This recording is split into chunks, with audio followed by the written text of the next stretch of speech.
right, 12 o'clock on your Monday afternoon now. Welcome in. It is the halftime show.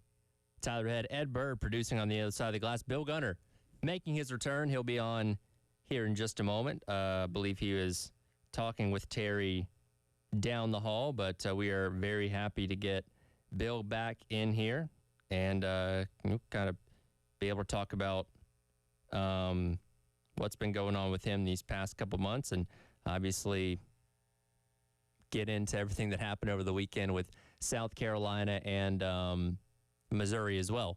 It is Reaction Monday, and we'll continue to get your reactions. You can let us know your thoughts at 803-404-6100 on the Firehouse Subs text line, as well as the AAA Heating and Air phone lines as we unpack what was a rough day on Saturday, to say the least. There was worry, right? And we sat here, myself, Wes, Chris, we gave our score predictions at the end of the show on Friday, and all of them were, unfortunately, South Carolina coming up short of Missouri, because we looked at what had happened the week prior on Saturday against Vanderbilt and worried that some of the mistakes, some of the issues would end up carrying over to the game against Missouri. And unfortunately, those fears did indeed, end up coming true with, South Carolina falling 29-20, but it didn't really feel like it was that close, right? Like, in a weird way, when you look back on the game, it's like, wow, South Carolina had the ball with an opportunity to take the lead on two separate occasions in the fourth quarter, despite how bad they played, despite all the mistakes that they had made over the course of the game. And, take that for what it's worth. I think Missouri would look back on that game and say they didn't play their best football, and they probably didn't have the funnest film review session, on Sunday either. But still, they escaped with the win, which at the end of the day is the most important thing for them. And Carolina came away with the loss. And the unfortunate thing, when we talk about the issues that you had, whether it be penalties, whether it be missed tackles, the inability to run the ball effectively, when those things happen in one game, then you can maybe write it off as a bad day, right? Go back to the missed tackles thing from Vanderbilt a week ago, where, and these are numbers per Pro Football Focus, because they go through and they have their own procedure for counting missed tackles. And maybe it was more, but that's just kind of the universally accepted number, is the one that they produce. You look at Vanderbilt, and there were 10 missed tackles in that game on Diego Pavia, Cedric Alexander, receivers, all those kind of guys. And that was a problem. And Beamer and Clayton White and everybody got up last week and said, hey, we're going to work on tackling. Okay, well, you're going to be doing, your next opponent is going to be one that forces missed tackles perhaps better than anyone, being Ahmad Hardy in that Missouri offense. So you were concerned going into the game, but I don't think anybody expected what we saw. And again, Pro Football Focus is the more universally accepted number, where they counted South Carolina with 16 missed tackles in that game, but it felt like more. Our guy Kevin Miller of Gamecock Central did his own personal count, and he counted 21. And again, there's different metrics for everything, but that was more, I guess, of the eyeball test of how many tackles that South Carolina missed. And regardless, it was too many, right? And gosh, there were a couple times two of the scoring plays where it looked like you had Ahmad Hardy wrapped up, and he squirts out, scores. Jamal Roberts, I think that was the last touchdown of the game, where it felt like you had every single person on the defense crowded around him, and he's still able to get out, score touchdown, and put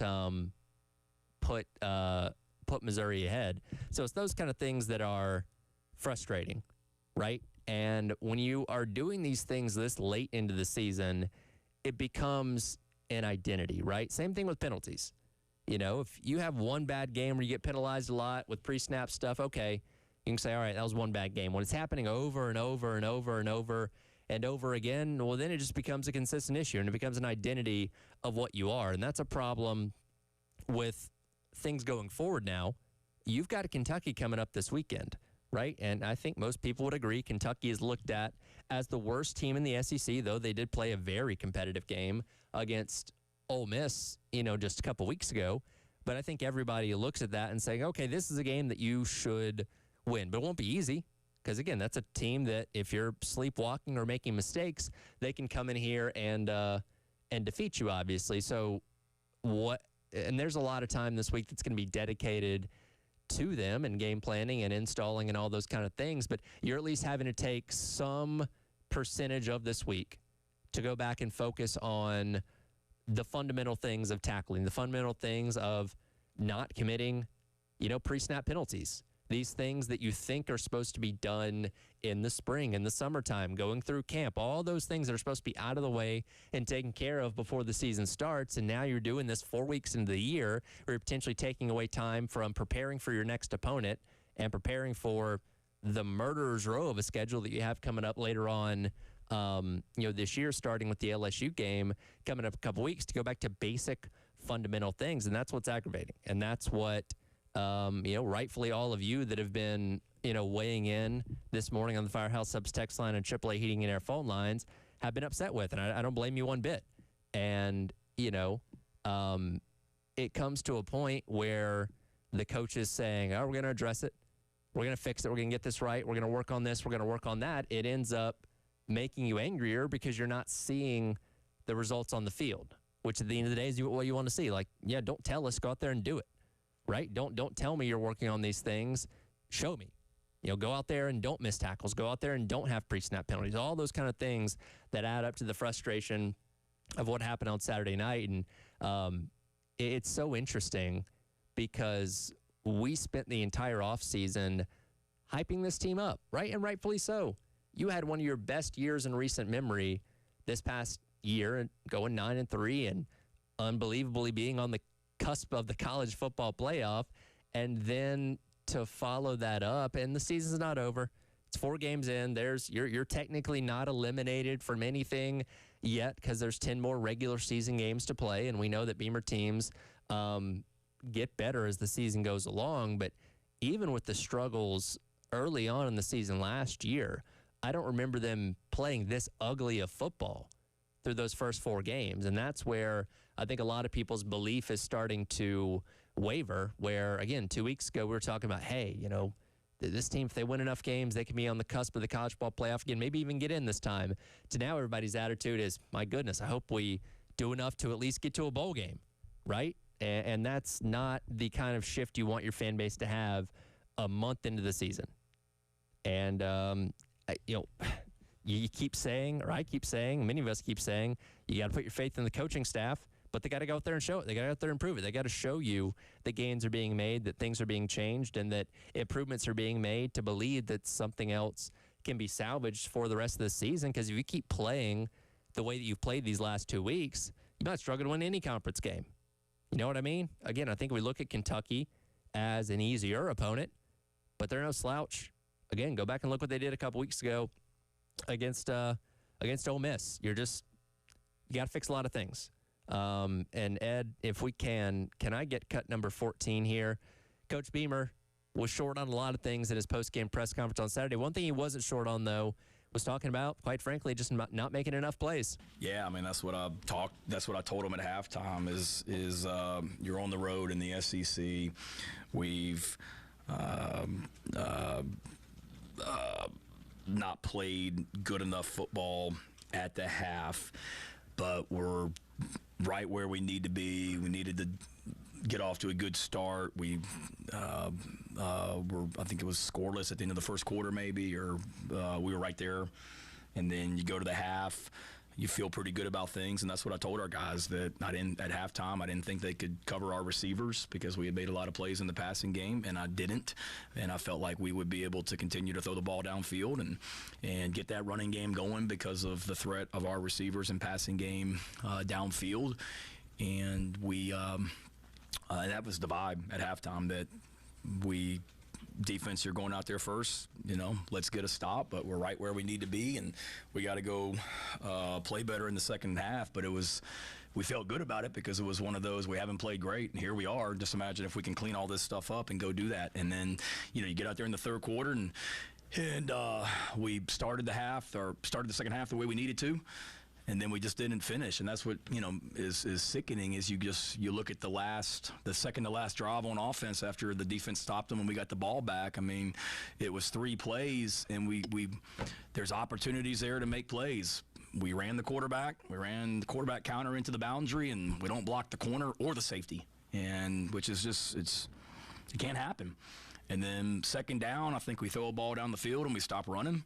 And then third down, we got a guy wide open across the middle, and we're not able to connect. So we talked about it. I mean, when Kansas came here, Kansas in the fourth quarter, they had a drive, and they had opportunities to make plays, and there was a third down over on the visiting team sideline where they got a guy wide open, and I don't mean to knock the Kansas guy, but they didn't convert. And we showed the players that tape on Tuesday morning that when you're on the road in the SEC, you've got to make plays, offense, defense, and special teams, and we did not make enough plays tonight. Yeah, I mean, that perfectly sums it up. Didn't make enough plays, made a lot of mistakes, and if you continue to play like that, you're going to have a tough time winning most games the rest of the year, right? I mean, again, this is a team that we were optimistic. Could they make it into the college football playoff coming off the momentum of last year? And now we're hoping they get 6 wins and make a bowl game, right? It's been that dramatic of a shift. And there's a lot of football left to play. And again, as I said, you'll have a program that does get better as the season goes along. It's going to have to get a whole lot better.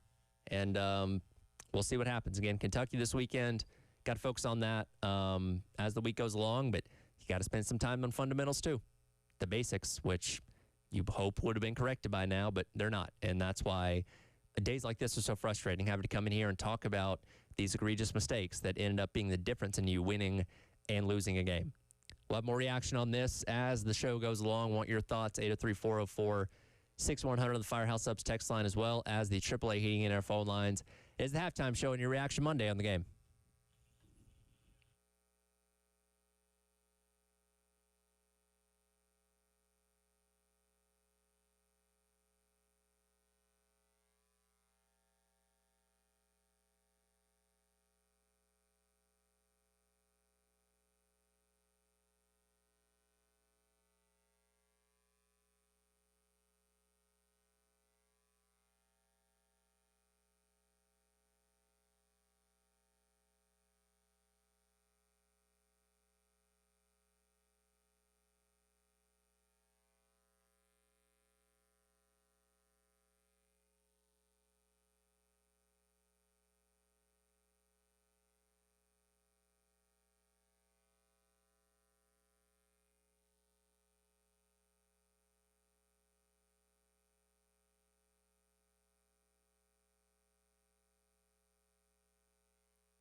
some things never change. For example, I'm gone 7 weeks, and none of y'all know how to turn the heat on in the studio. It is cold in here, Tyler Head. I'll see if I can mess with it in the next break. We do have control over it now, which is good at least. One of the things I will probably be remembered for at this company is grabbing control of the thermostat months ago. But it's been a wild 7 weeks. Bill Gunner, Tyler Head, producer Ed Bird. Man, I've missed y'all. I've missed Tyler. Tyler and I have only worked together for 3 weeks. Yeah, it was pretty brief. For those obviously that don't really know, I was telling Tyler, I was telling Ed, it was about this time on August the 4th that I called Terry in the morning. I said, hey, what's our COVID policy at the station? And went to urgent care in Lexington thinking I had COVID and I'd be out for about a week. That was not the case. And I'm glad I went. Otherwise, we'd have far, far bigger issues. It turned out that I had double pneumonia, number one, which was why I didn't feel good. And two, I had kidney failure. And I take this time to tell everybody, we do men's clinic, Dr. Dan Balknight, man, take care of yourself out there. I can't tell you that I was like living the most healthy life and doing everything that you should do and eating correctly and stuff. But this was something I didn't know. Tyler, you had listened to me kind of complain for a few days about being tired. And yeah, I wasn't sick. I was never sick. I was never fever and all that stuff. But complained about being tired and stuff. And thank goodness I went in.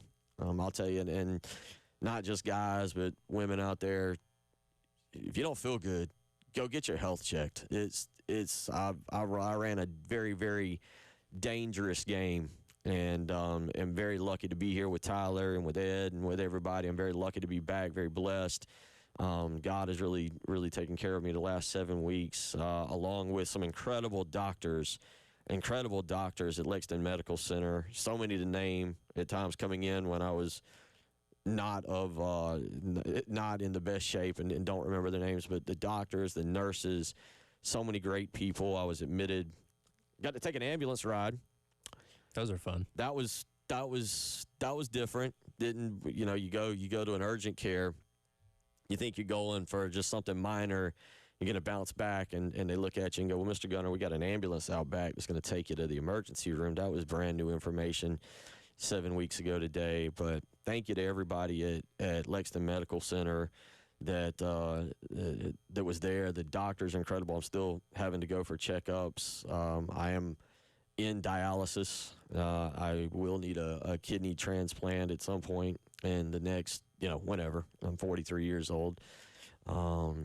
But the doctors, the nurses, I do want to thank everybody out there that had reached out to me, to my family, to Lauren, my father, Steve, that has been there. You learn so much about what you mean to people, and you learn, I think, how great humanity is in situations. And there's so many great people that have checked on me, that have texted me, and I apologize if you've done that, you're listening, and I have not responded. I thoroughly apologize. There was a lot of text and a lot of direct messages, DMs on Twitter and things of that nature. And man, I'm so appreciative. I feel so loved.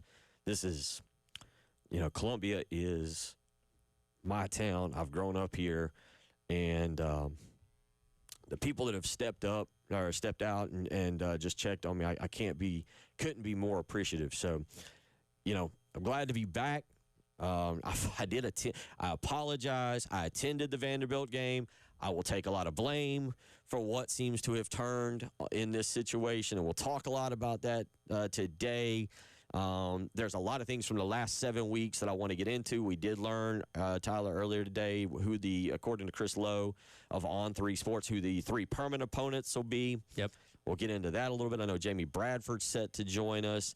I spent the weekend watching the Missouri game, and I'll be honest, I think problems at South Carolina are far bigger than just, the offensive line's not good. All the offensive coordinator is not calling the plays that we need to run. Somehow, and I have a theory, and we're going to get into this, somewhere along the line, South Carolina, the team in itself, drank the Kool-Aid in the last 9 months. Okay. So we'll get into a lot of that today. You mentioned Jay. I've learned, and by the way, Tyler's held down the fort, and thank you to Tyler. And I quite frankly don't know who all you've had roll through here to help you out over the last 7 weeks.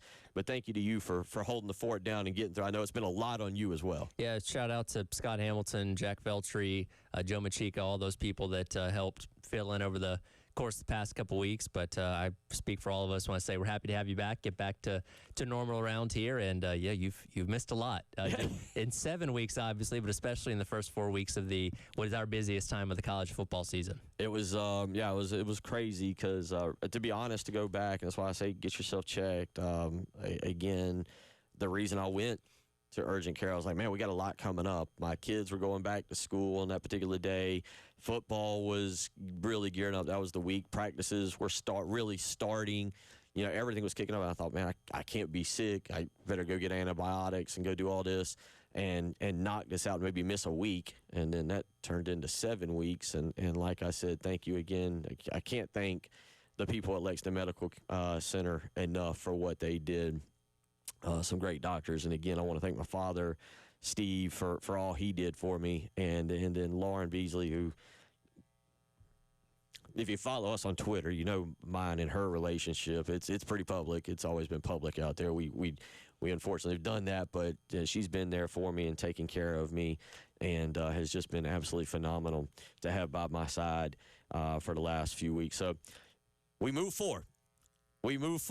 And I tell you what, we'll hit a break and we'll come back. I got 4 talking points, Tyler. Okay. I got 4 talking points on what's wrong with South Carolina football. It's in a bad spot. It's very fixable, though. But I don't know if it's fixable this week. But we'll look back at the Missouri game, and I'll give you what I have observed through the first 4 weeks, and we'll talk about that. We'll move into the Missouri game. If you want to be a part of the program, obviously love to have you. 803-404-6100 is how you can weigh in. It was an incredible NFL day, too, by the way, yesterday. I mean, you talk Crazy about, day. what was it, about 4 o'clock? You had just things happening left and right. A lot of block kicks. So, a lot of sports to talk about. Always fun to do it, and I'm glad to be back. I've been a part of this station, this company, for 9 years, and look forward to continuing to do it and continuing to talk with you each and every day. I'm glad to have Tyler sitting to my left. We're going to have a blast, but we'll get into what occurred out in Columbia, Missouri over the weekend and what I think's wrong with South Carolina program when we come back. You're listening to Tyler Head, Bill Gunner, producer Ed Bird. It is the Halftime Show.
Congrats to Missouri. They did what they needed to do to win the football game.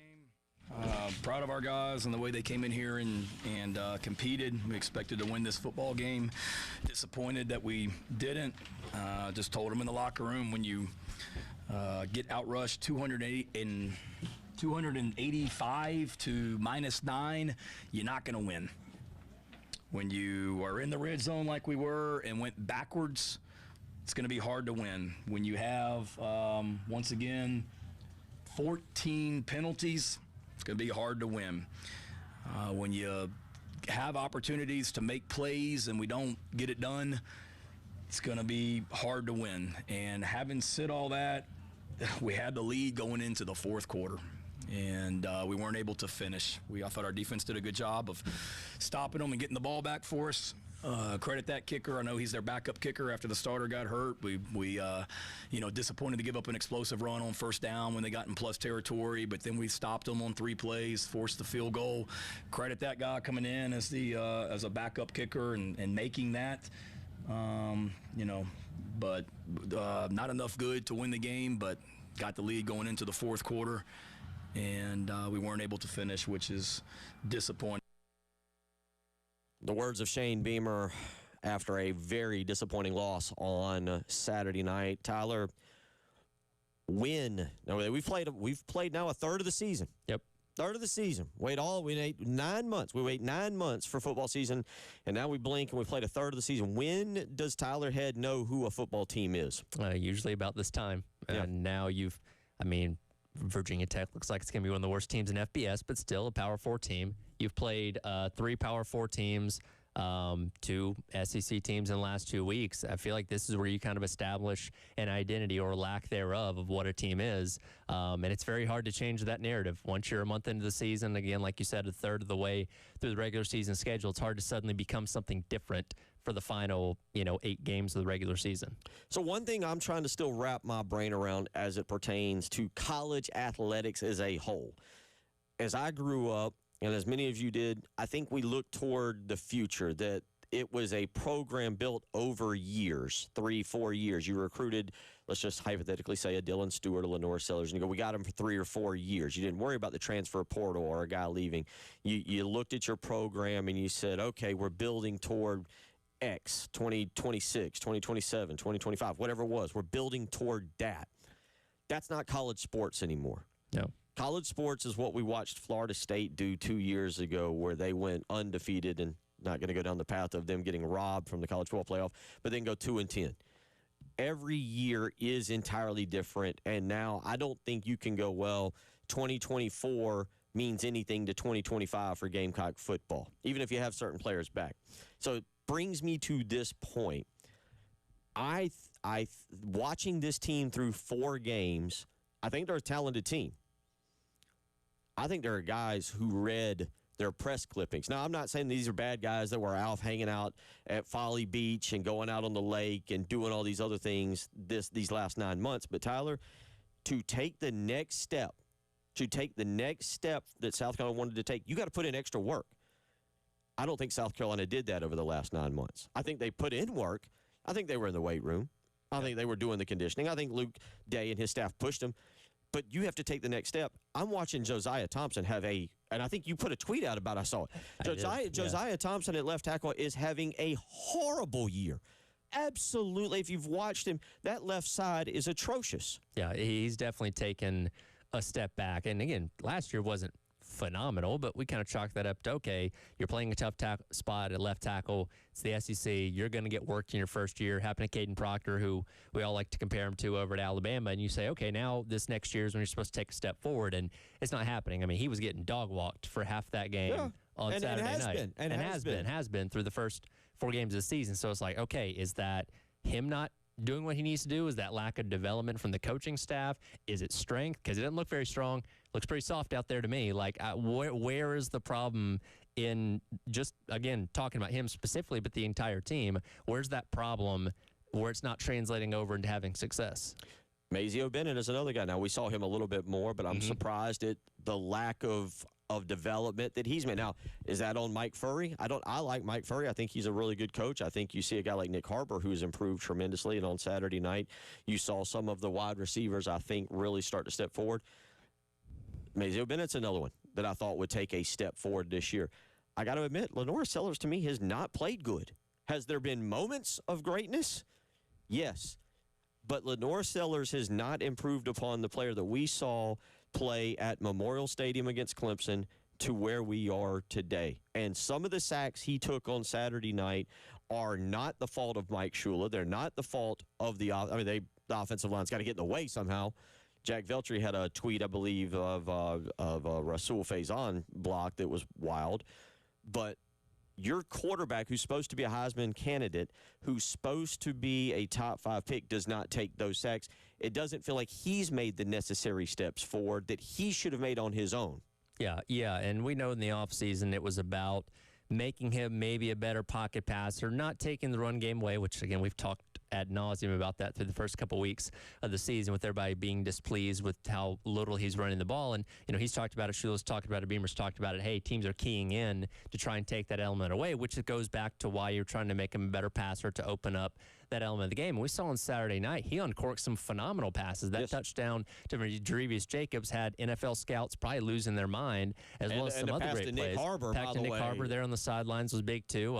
We kind of debated earlier when Mazeo dove and missed the ball, is that more on him? Is it more on Sellers? Maybe it's both their faults to some degree. But regardless, you saw some of the moments that remind you why Sellers is the highly touted prospect to the next level that he is. But then you have some of those other moments like that, first and goal from the 2, where, okay, you can debate the play call, you can debate the blocking up front, but still, you got to get rid of that ball. Even if you throw it out of bounds, throw it away or whatever, throw it into the ground, you got to get rid of that football, which is something that we've seen Sellers make that mistake on more than one occasion through 4 games so far this year. So, yes, there's a problem with his decision-making in those kind of moments. It's also affecting everything offensively. So, yeah, there's a lot of there's a lot left to be desired for what the offseason development was for a lot of different guys on this team. Yeah, and again, I think I'm not saying that they were sitting around in the dorms playing playing EA Sports college football or going out in the league. I know they were working, and I know they were putting to work. But we all know in this day, in this environment of college football, when you become a top 10 team, or where they were top 15, so to speak, in terms of the rankings and talk of the college football playoff, the target goes on your back. Yeah. And you've got to up your work ethic a little bit more. And I think I wonder if that occurred, because at times this team feels like they're playing based on the 2024 team. Well, and we talked about this last week, because in the history of the Beamer era, we're now in year number 5, they always seem to play their best when they're hunting, not being hunted. Once you kind of start getting some expectations and thinking they're going to be something, that's when they let you down. And again, we talked about the Florida loss in 2022, the Ole Miss loss last year. Then they'll come out and play their best game after that, once you finally start doubting them a lot and start to get down on the team. And that is frustrating, because you want to be able to play good and keep that consistent to where people can believe in you. But for whatever reason, in this just short of 5 years now, that's what this program's done, is when you start believing them, think they're going to put something together, they fall apart. And then when you stop believing them, they go out there and do something amazing. And that's frustrating as a fan. That brings me to another part that's big picture here. Big picture. This is where I don't know if it's fixable. I don't know if, look, if you didn't put the work in, and again, I don't want to say that they were. I'm trying to be clear about that, because I feel like I'm also putting them down by saying, well, you didn't work the last 9 months. No, they worked, but there's a different level. The other one that I don't know if it's fixable is, who is the alpha leader of this team? Whether we saw it or not, we realized it at the end last year. Demetrius Knight was an alpha leader. He was 25 years old. Debo Williams, we would joke about, was all business all the time. Debo Williams didn't smile. He was the guy that would stare you down in the locker room if you were kind of cutting up. I don't know. Lenore Sellers is the face of the team. Dylan Stewart on defense is the face of the team. It's not that I don't think Lenore Sellers is a leader, but we all know of guys who lead in different ways. DJ Swearinger led in a different way than Connor Shaw did. Who on this football team is holding other players accountable for mistakes. When you have 14 penalties, who is the player who is getting in other people's faces, holding them accountable? Not the coach. I don't need the position coach. I don't need the head coach. Who is the player on this team? They don't have that. To me, they don't have that guy who is the true alpha leader, like, in my opinion, Debo Williams was last year. Maybe you could look at a Rocket Sanders on offense. Maybe a Rashawn Lee on the offensive line. Yeah, no, I think you're right. And again, we're not there inside the locker room. We're not there at practice every single day. So maybe it's something that we've just not been made aware of. But I don't really see it when I'm watching it on TV or in the stadium to see a clear person that's really kind of taking the reins of everything and trying to get everything under control from a player's standpoint. And, Sellers isn't a big rah-rah guy. He's very quiet and, composed, which that's fine. Again, like you said, people lead in different ways, but I don't know if, he's the one to really kind of pick everybody up or rally the team around him when they need those kind of things. And, you can see this team feels like it kind of has a lack of direction right now, and lacking that, especially veteran type of leadership that's stepping up and being that voice, go a long way with that. Yeah, and again, because I see that the South Carolina State game, watching that performance where, for lack of a better term, they were going through the motions. They were there. Players were playing, but you didn't have that guy who is, like, pushing others. And like you said, Lenore Sellers, I think, is a leader, but I also don't think he's the guy who gets in others' face and holds them accountable when you've got offensive linemen jumping off sides, committing false starts, when you've got the simple penalties. And defensively, look, you lost some guys in Nick Eamon-Worry and Kyle Kennard. We would listen to Kyle Kennard speak. And again, Debo Williams and Demetrius Knight, they've got to find that. And those are just two of the big picture things to me that South Carolina right now, I don't know if those are fixable. We'll get into the smaller things. I've got two other issues with this football team right now. We'll talk about those. One of them, I'm interested to hear your opinion on a particular position group. It's not where it should be. I'll tell you about that when we come back. You're listening to Tyler Head, Bill Gunner, producer Ed Bird. It is the Halftime Show.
12:49 on a Monday, September the 22nd. Bill Gunner back in studio. Tyler Head, producer Ed Burr, as we'll get the family back together and roll through about the next 10 weeks of the college football season, 8 games, 2 bye weeks, and see where everything kind of goes for the Gamecocks. 2-2 on the season after the 29-20 defeat in Columbia, Missouri on Saturday night. A lot to take away from that.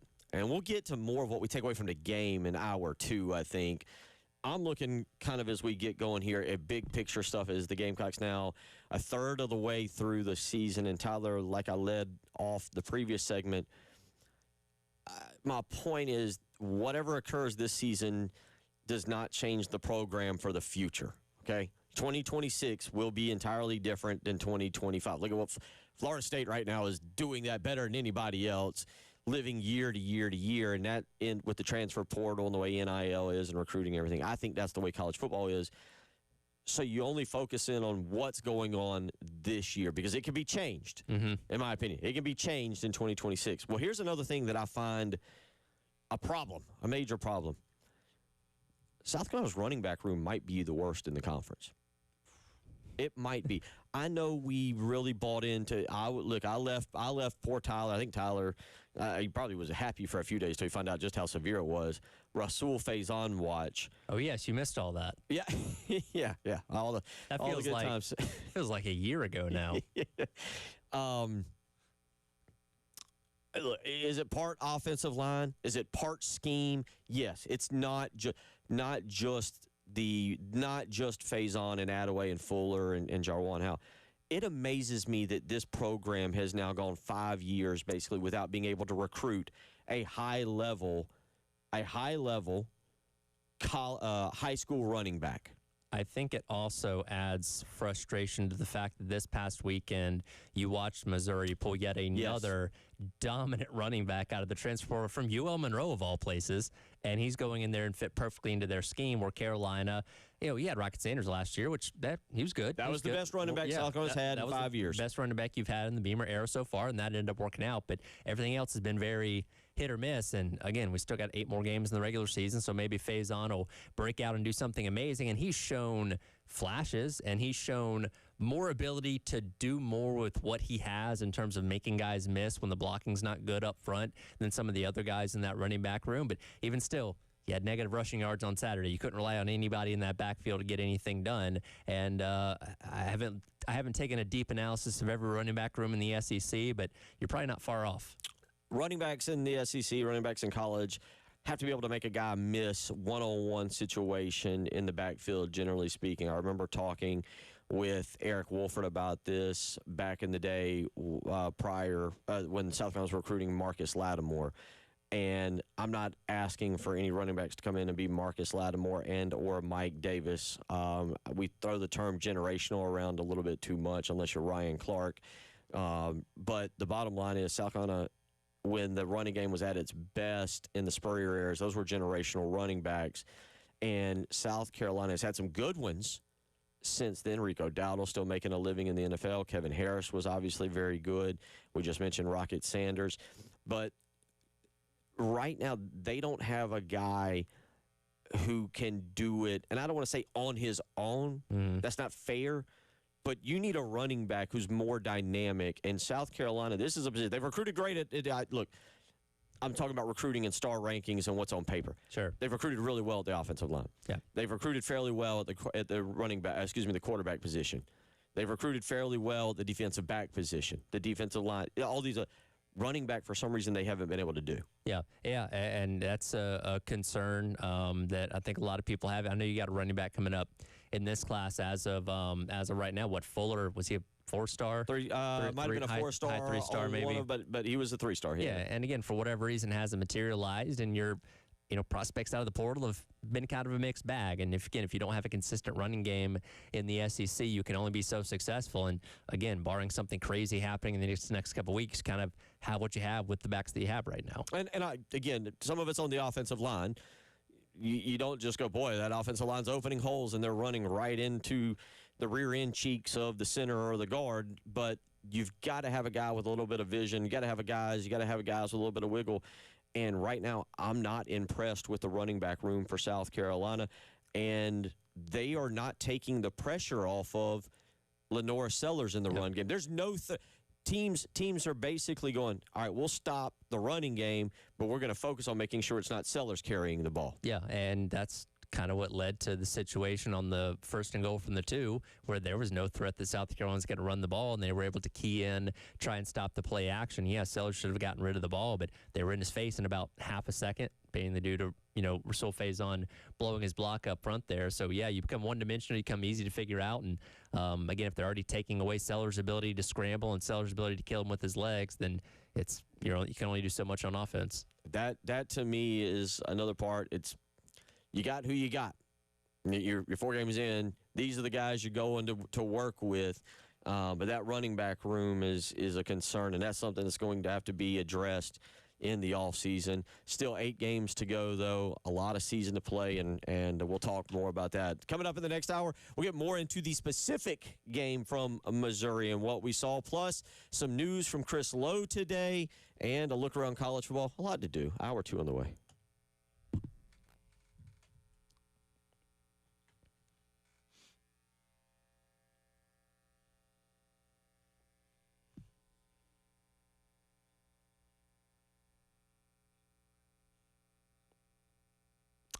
It's all right here for our friends over at Old Timey Meat Market. The Gamecocks return home this upcoming weekend, and your next chance to tailgate is just a couple of days away. And when you tailgate, you want to make sure you have everything you need to do it the right way, and that's why you need our friends over at Old Timey Meat Market. You'll find their shelf stocked with various cuts and grades of beef, pork, poultry, seafood, and exotic meat. Their selections are always fresh, never frozen, competitively priced, and of the highest quality. You can head out to Old Timey Meat Market in St. Andrews, South Congaree, or out where me and Bill live in Lexington, and check out their full selection there. Again, if you're doing your tailgating, make sure you have all the right meats to make it the best experience possible, and Old Timey Meat Market has everything that you need. Old Timey Meat Market, quality selection, and a cut above the rest.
1 o'clock on a Monday. Bill Gunner back in studio with Tyler. Head is reappearing finally. As I opened the show and was saying 7 weeks ago today, I thought I was going to figure out I just had something small. Mm-hmm. Was going to take a. By the way, yeah, for 7, that wasn't a vacation. No. Just for those wondering.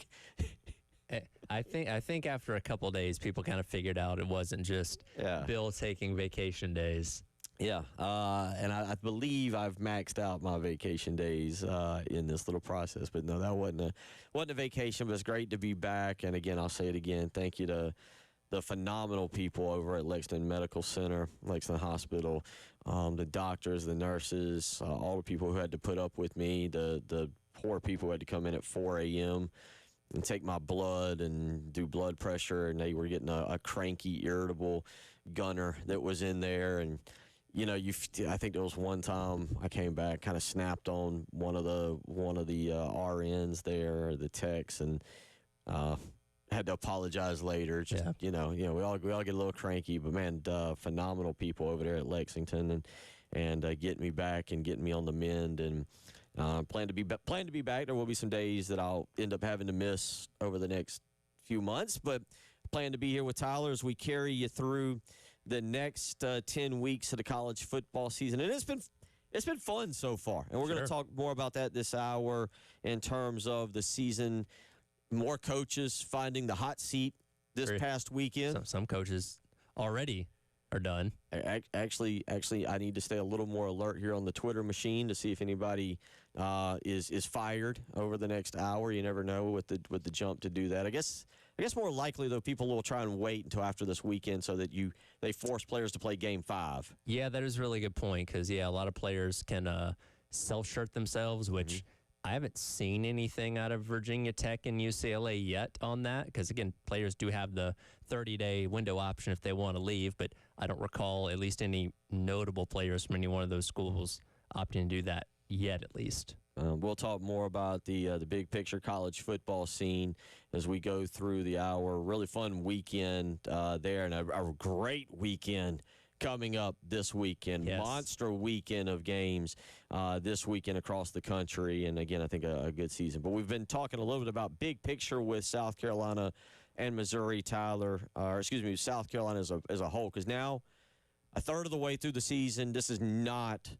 where they wanted to be. Let me just say for the record, by the way, there was a point that I thought about calling into Tyler and doing this so I could get this on the record. I should have put it on Twitter. When I did my prediction, did y'all do predictions? Yes. Did y'all do? Yeah. I did 9-3. Okay. I went 9-3. I had South Carolina losing to Missouri. Okay. I actually had South Carolina beating Vanderbilt, mind you, and I had South Carolina beating Vanderbilt, by the way, by 2 touchdowns when I did this at the hospital back in August. But I had South Carolina going to Columbia, Missouri, and losing. They haven't won there since 2017. Yeah, it's a tough place, which I think a lot of us thought maybe you'd get through the first 5 games, maybe 4-1. And if you went 4-1 with loss to Missouri, say, okay, you're still, all goals still in front of you, still in pretty good shape. But when you compound that with the loss to Vanderbilt the week before, looking as bad as you did in that game, that's where people, and again, I talked about this earlier, you almost kind of had this shift, right? Where in the entire offseason, rightfully so, a lot of hype around this team. Sellers coming back, Stewart coming back, other talents in areas that you expected to get better this year. You went from, man, this team might be a fringe playoff contender like they were last year, to, oh my God, I hope we can make a bowl game. Yeah. Because that's kind of what it looks like right now. Yeah. And we'll talk more about that. Again, a lot to break down. We'll get into the actual game itself here a little bit this hour. But I did have 9-3. I had them losing to Missouri. Listen, Missouri's a really good football program. What was the stat? I don't know if you were at O'Hara's on Saturday night, so you might not have been able to hear it. But something to the effect of over the last, I believe, 3 years, Missouri is something to the effect of 24-5. Which was about the 4th or 5th best record in college. Well, Eli Drinkwitz is there's a reason we celebrated beating him last year. There's a reason that South Carolina has really struggled against Missouri over the last few years. Eli Drinkwitz is a great coach, and there's a particular program down in Gainesville that I think if they decide to make a move, that's your Yeah. dude. Well, and that's why Missouri re-upped him before the season, because they know with the success that they're having, and it looks like they're on the way to another strong season, everybody's going to be coming after this guy for some of those bigger, more high-profile jobs. They want to hang on to him as much as possible. And, yeah, we joke about him being Dorkwitz and all this kind of stuff, but guy's a good football coach. Can't deny that. He is a very good football coach. He has built a very, very good program there in Columbia, Missouri. It's not fun to say. It's not fun to look up at them, but that's where South Carolina is right now. Just real quick, again, I've got South Carolina. I had South Carolina 9-3, losing to Missouri. I had them losing at LSU, and I had them losing at Mississippi. That was what I had for the year. Doesn't look like it's going to work out that way. I've already missed the Vanderbilt game. Yeah, I had 8-4. I don't remember my specific wins and losses, but I think I looked at them being able to start off 5-0. I had optimism they could go into Missouri and win, but yeah, that's obviously it's out the window. And again, this isn't even your toughest slate of the schedule. Again, this is a program that always plays its best football later in the year, which it's going to need to do that. But again, there's so many fundamental things that you're still having to correct 4 weeks into the season, and I just don't know how much better they're going to get. So looking back on Saturday night, what was in terms of the game, again, we've covered the big picture right now where South Carolina is kind of through 4 weeks as they get ready for Kentucky now. But what was your big picture takeaway from the game? Because there was a lot. I felt like, let me just say this. As kind of the resident South Carolina fan around here, the person who's been around, I don't want to say the longest, Jay's got me by a few years, South Carolina, that game felt like a lifetime of South Carolina games where I would constantly yell, yes, that's a great play, followed by, what in the bleep are you doing? Yeah. And then a surrender cobra. Like, it was like one guy, oh, yes, that's a play. Oh, my, what are you thinking? Yeah, my biggest takeaway, and we know this from last year because he did so many amazing things, the talent you have at quarterback is going to allow you to be in a lot of games. And if everybody else can do their job, at least average around him, you can have an opportunity to win a lot of these games. But when you have the stupid penalties, when you're missing every single tackle under the sun, you're going to lose games. And again, you were in a position to win in the fourth quarter as bad as you played twice with Butt. Well, you had the possession, you had the football, and you went 3 and out both times and went 4 and out on the other possession and gave the game away to Missouri at that point. So as bad as you played, because of what Sellers was doing, obviously only through the passing game because you had no running game, you're still in there. So you have this great talent at quarterback that I unfortunately feel like you're going to squander this season because, nobody else around him can do their jobs consistently enough to be able to back up what Sellers is doing. But as long as you have him, you're going to have a chance. It's just you need everybody else to pick up their end of the deal to make this team better as a whole. Let me ask you this. All right, that's a good point. You make a great point. For all the things that were wrong on Saturday night, it's the fourth quarter. South Carolina's up. Shane Beamer, by the way, 20. I believe I saw J.C. Sherbert put out 23-5 going into halftime. They were 23-5 when leading at halftime. You typically kind of expect them to win the third and fourth quarter. They didn't do it. But let's real quick do this. For all the mistakes that occurred, South Carolina was leading the game going into the fourth quarter. However, where do you rank Missouri? Because the easiest thing is to say, boy, there's a lot of flaws, sure, but they were leading on the road. Sure. But where do you rank Missouri when you look at LSU, when you look at Alabama, when you now look at Oklahoma, when you look at Mississippi, and you look at Texas A&M? I'm going to scrap out there Kentucky, Coastal, and Clemson at this point. Yeah. Gosh. Like, would you rank them 6th? Would you put them there? And here's why I say that, because we can be kind of negative. We can point out flaws, and I can talk about the leadership, and we can talk about running back. But that's a good point. South Carolina's there. Yeah. It'd probably be, I don't know, maybe around 5th or 6th probably. And I'm thinking about this from a standpoint, with the exception of Alabama, all those teams have signature wins against somebody. I mean, you could say that Missouri's wins against Kansas was impressive. I don't know how good Kansas is going to be this year. But, yeah, I mean, are they the best team throwing the ball? They didn't do anything crazy on Saturday. It was mainly just run the ball down your throat, which, hey, if you can do that, that's obviously great. I wouldn't say they're up there with LSU or Oklahoma. God, looks like they could be the best team in the SEC this year. But they're somewhere around the bottom of that 6, I would say, as of right now. That can obviously change. But, yeah, again, it's only going to get tougher from here. And back to that point, listen, you start to break it down offensively. We know the flaws right now with the offensive line. Lenora Sellers passing, the numbers look great, but again, I thought it was kind of a mixed bag. You have opportunities there in the fourth quarter and through some passes, attempted some passes that I just didn't understand. The 2 deep balls to Nick Harbor there when you're in the game kind of didn't make sense. Yeah, and again, it goes back to, his ability, obviously, to be able to make some of those throws, like the touchdown that he threw to Vendrevious Jacobs, but some of the decision-making is where it needs to be, not just with where you're throwing the ball, but getting rid of the ball sometimes, staying in the pocket too much, and all that kind of stuff that contributes to kind of that feast or famine we've seen on offense so far this year. And then when you have no running game to fall back on, it's squarely on you and your throwing ability to make that happen. And, again, it ended up not being enough on Saturday. Defensively, you mentioned the missed tackles, but Ahmad Harvey has done that to a lot of teams. Now, Kansas being the only FBS, the Power 4 team. Kansas is the only Power 4 team he's done that to. I don't want to say I give him a break. That's unfair. I do think one issue right now is the linebackers are young, and they're being exposed, getting a lot of play time. Vanderbilt tore him up just from putting him in bad situations with movement. Yeah, there was the one play where Sean Murphy, it looked like he squared up and just got completely run over. I think that was kind of a microcosm for what's to come. And, we talked about it all last week previewing this game of what Ahmad Hardy had done to everybody, making him miss tackles, most missed tackles forced in the nation, most yards after contact and all that kind of stuff. And if it was just a one-game thing, that I think people could write it off more. But you missed so many tackles the week before against Vanderbilt, too, that when you do something 2 weeks in a row, now it's like, okay, this is a trend, not an anomaly. And, again, when you miss 16 tackles in a game again, I don't know. I certainly hope not. But could you be a consistent team that's missing in the double digits every single week? Absolutely. No. Oh, well, yeah, you could. You can't. You shouldn't. You shouldn't, but you could. But the defense, I thought, gave them a chance. And then you go to that fourth quarter and you're winning.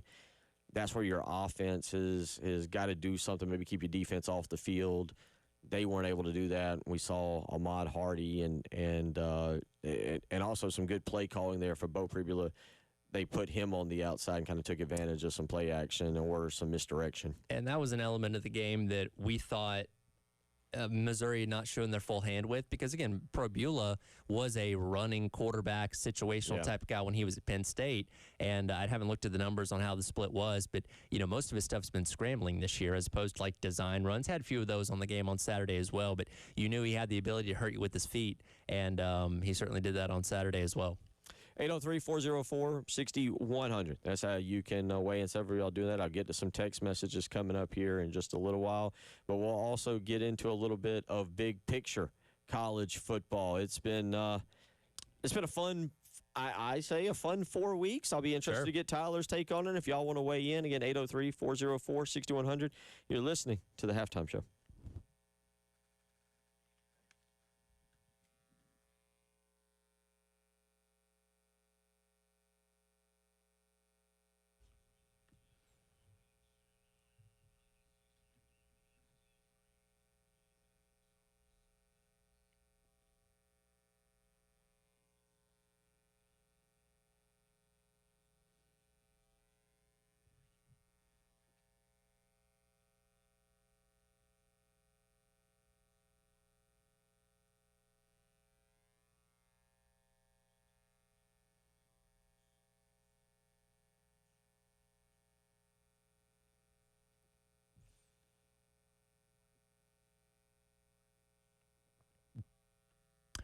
Tyler Ed here for the mortgage guru, Jacob Crowder, with First Palmetto Bank. If you're looking for a mortgage guru, Jacob Crowder has got you covered. He's helped so many 107.5 game listeners, and he can help you as well. And we at the game personally recommend him. Owner and operator right here in the Midlands, Jacob has local decision makers, which means quick and precise processing and underwriting. If you're looking to make a move, give Jacob a call at 803-719-1005 or email him at jcrowder@firstpalmetto.com. Interest rates have stabilized as well as the local housing market, and now is a good time to buy a house. And Jacob and First Palmetto Bank have products to help home buyers. If you're considering building a home, they have no-nonsense construction loans that fit your needs. Give Jacob a call again at 803-719-1005. Jacob's MLS number is 198432, and First Palmetto Bank is a member of FDIC and an equal housing lender.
.119 on a Monday, September the 22nd. Hope you're doing well out there, as it is a beautiful day out there. I mean, a little warm as we transition. I believe fall is officially. I believe it's today the first day of fall. Today? I think it is 22nd.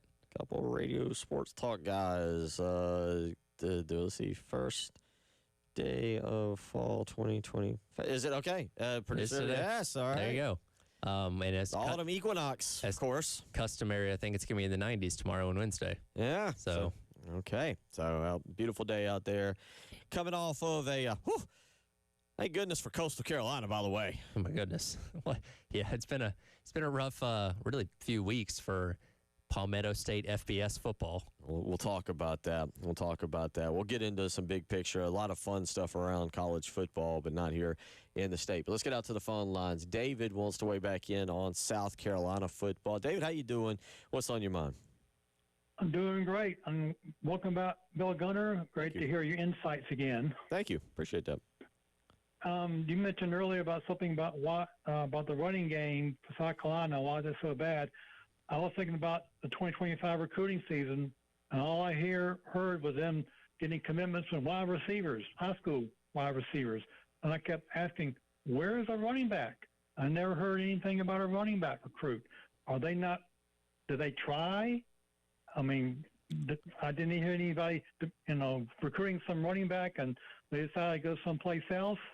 I was just thinking they overloaded on wide receivers, but didn't focus on running backs. And now we're where we are.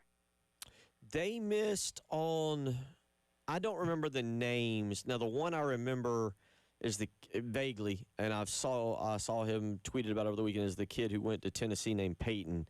I can't remember his last name. It wasn't Peyton Lewis, was it? Peyton Lewis, Yeah. out of Virginia. They missed on him. I think that was 2 years ago. Was it 2 years ago? I thought it was a freshman year. Okay, so you might be right, David. They targeted guys. The running back recruiting is baffling. Yeah. No, I mean, they're trying. Every year, you're obviously trying to, get whatever you can get. So I don't doubt they're out there trying, but for whatever reason, it's just not clicked. And again, I can't remember if Fuller was a high 3-star or a 4-star guy. Braswell's obviously gone now. Braswell's a 4-star guy. Yeah, you just haven't, for whatever reason, been able to pull guys out of the high school ranks these past couple of years. No, it's. You can pull. Go ahead. But you can pull wide receivers, but not running backs. That's interesting. But maybe it's because of the wide receivers saw who the quarterback was, and they wanted to play for Lenore Sellers. They'd get the ball thrown to them, but they didn't put out the running backs. I just don't understand why in the 5th year of Beamer's tenure at South Carolina, their running game is so bad, and they had to depend on the transfer portal. I just don't understand it. The running backs or the blocking, or both. I appreciate the phone call, David. And look, I think that it's. I don't think you can just say it's all, and Shane has said this, it's all the offensive line. They're not playing good. Let's be clear about that. But I do think that there is more to it. Look, part of it is, and this bothered me in the first game with the play calling, Virginia Tech had 7, 8 guys in the box in that first game, and this is something I would have complained about or talked about if I'd come in on that Monday. And South Carolina Mike Schuler was dead set on running the football into the. It's like Virginia Tech said, "All right, Lenoris, throw the football," and Mike Schuler went, "No, you know what?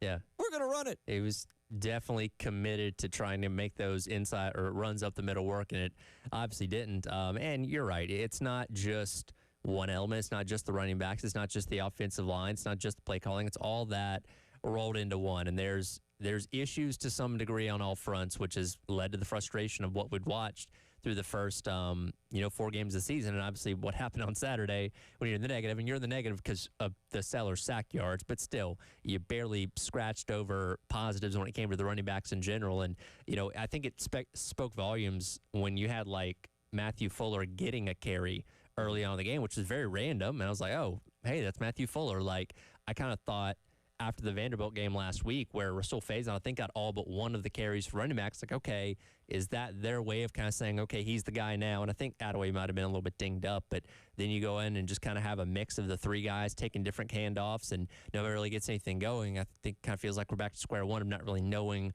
who's who in the running back room right now. For the record, according to 24/7 Sports, Fuller was a 3-star according to 24/7 Sports. He was according to 20. You know how they do everything now. Sure. They have their ranking and then a composite ranking. But according to let's go with the composite ranking, which is that of all the services. He was a borderline 4-star right there at it, but he was the number 473 player in the country and the number 33 running back overall. And we all know Georgia's a talented state of football player, 56, the number 56 overall player in the state of Georgia. In that 24/7 Sports and their personal rating had him as a 3-star prospect, so he was right there at that. Yeah. I am interested to kind of see. They do have Amari Thomas currently committed As of right now. as of Yep. now, who again is about rated as in about the same spot. There's a couple guys coming up in the 2027 class that are in state that are highly thought of. We'll see how that kind of plays out. Well, I know for now you're going to lose Faison. You're going to lose Attaway. I believe he's also in his last year of Yes, eligibility. they are both 25. It was tough enough to get Attaway this year of eligibility, so I don't imagine anything else is happening after this season, regardless of what Diego Paiva is doing. So you're going to be down 2 running backs there. You hopefully assume you're going to hang on to Matthew Fuller. Augusta's got a couple years of eligibility. You're going to bring in Amari Thomas and maybe try and find somebody else in the portal. That's 4 running backs for next year. I know we're getting way too far ahead of ourselves here, but that's kind of the future outlook of that room. And again, I hope something changes between now and the end of the season, but I don't think you look at this running back room with a lot of promise as of right now in terms of what they've shown you through the first 4 weeks. In my opinion, and I think when you talk talent, I was never an offensive lineman. I don't quite understand the technique and all the things that make good offensive line. So I don't want to overstep my bounds of that. I like what they've brought in on the offensive line. Sure. Like at least on paper. Talent-wise, yeah. It's hard for me to believe all those guys that have been highly rated are just bad offensive linemen.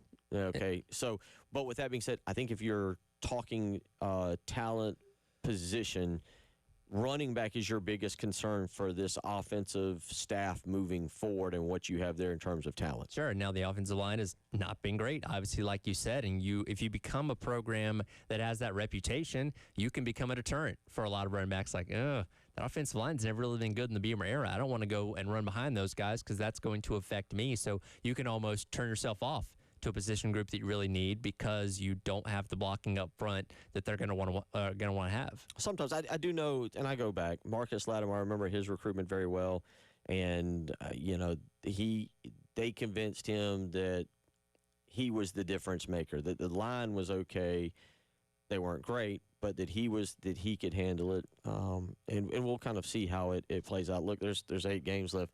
They've got to make it better in these 8 games and not worry about 2026. Let's go back to the phone lines. Mike wants to weigh in. Mike, how you doing? What's on your mind today? Well, I wasn't going to weigh in until you mentioned Mike Shula's name. And I've been adamant, quiet, but very adamant about the fact that things have gone downhill since the Illinois game. And nobody will listen. Mike Shula, ex-NFL, big star, got an ego, but he is not the end-all play caller, and his management of Cam Newton was fair at best, and he's making our shining star quarterback hungry to get the hell out of here as quick as he can, because I don't know why Coach Beamer, God love him, he's got a 20-year career here, but he's going to blow it all because he's not managing his coaching. I mean, you guys mentioned earlier, you can understand why in off season the line didn't come back healthier or stronger or better. Well, that's all coaching. And he's doing a great job of coaching players. The coach is, the head coach, but he's not coaching his coaches. But he's got one bad apple, and he's never going to change. And he soured our quarterback's attitude. He's scared deer in headlights. So, maybe if at all you guys could talk about the need. I think there is a need to ask Mr. Shula to move on. But, go up there and pick up the lad up in Syracuse. I think it's Nixon boy. Somebody that a good high school coach in the state come in and call plays. I mean, the fact that you would, just arbitrarily just run up the middle when you got 12 looking at you. It's been happening ever since Illinois. Anyway, sorry, lads. Didn't mean to be a downer. You're good. You're good. We got to hit a break. Appreciate the phone call. We'll come back. We do want to get into the big picture college football, but we got plenty of time to get back into what you're talking about there as well. A lot to do. You're listening to the Halftime Show.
1:36 on a Monday afternoon. Bill Gunner back in studio along with Tyler Head, producer Ed Bird, as we go through the Missouri game. We'll get into more of it this week. Be interested to hear what Shane Beamer has to say on Tuesday.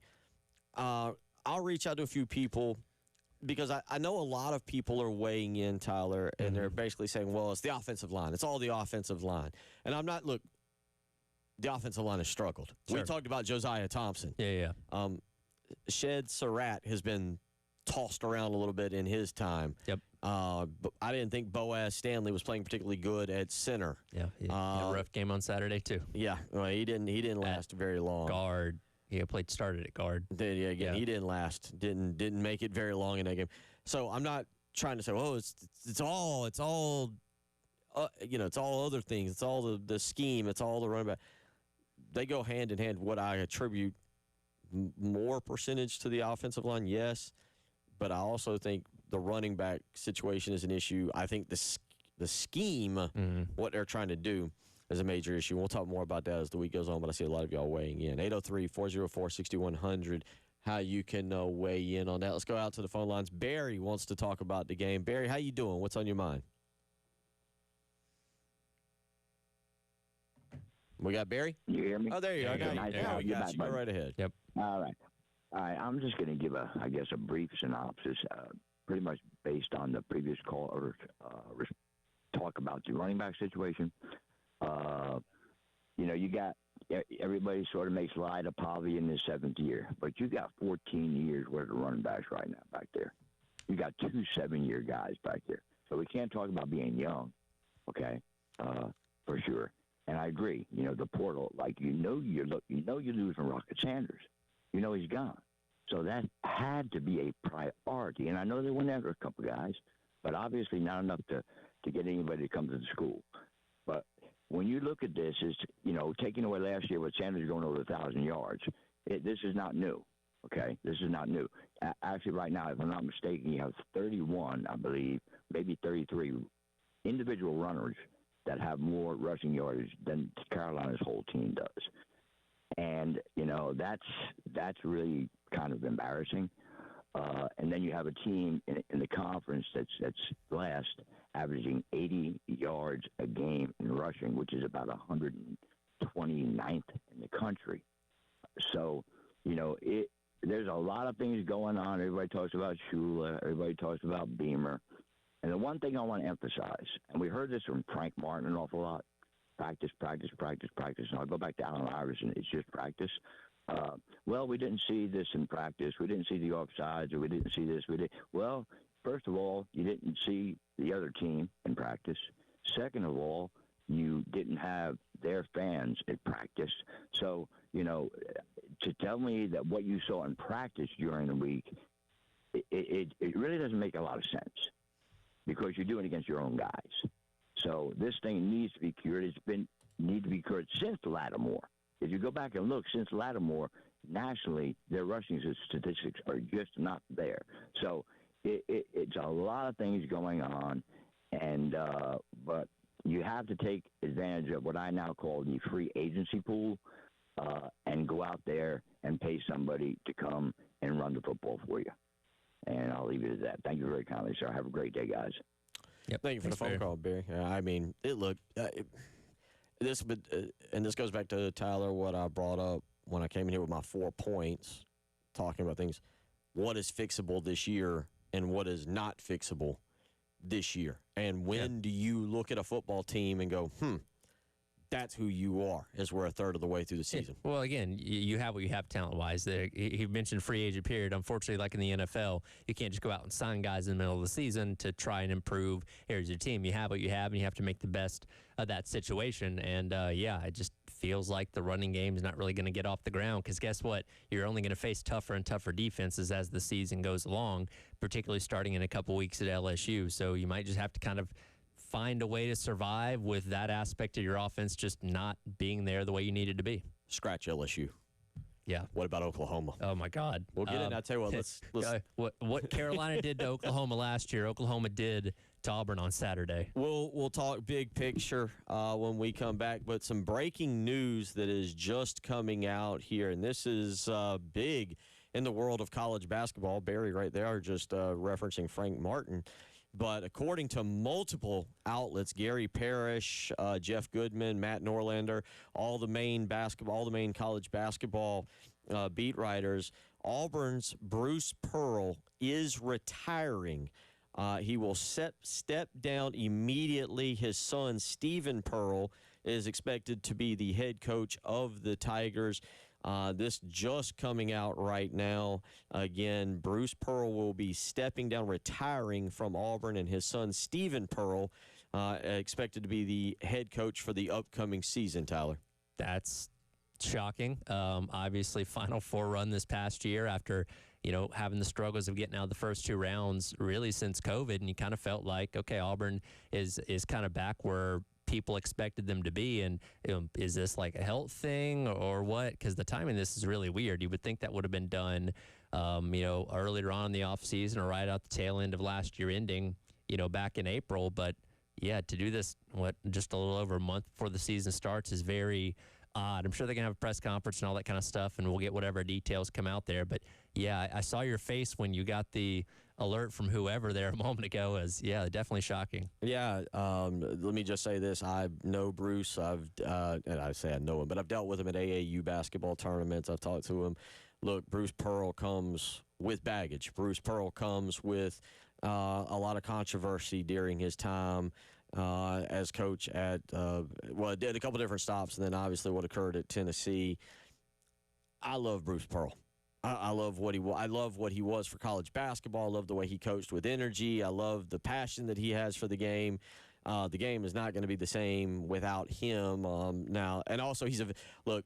If you're like, man, I hate that guy. Well, good. He's a villain.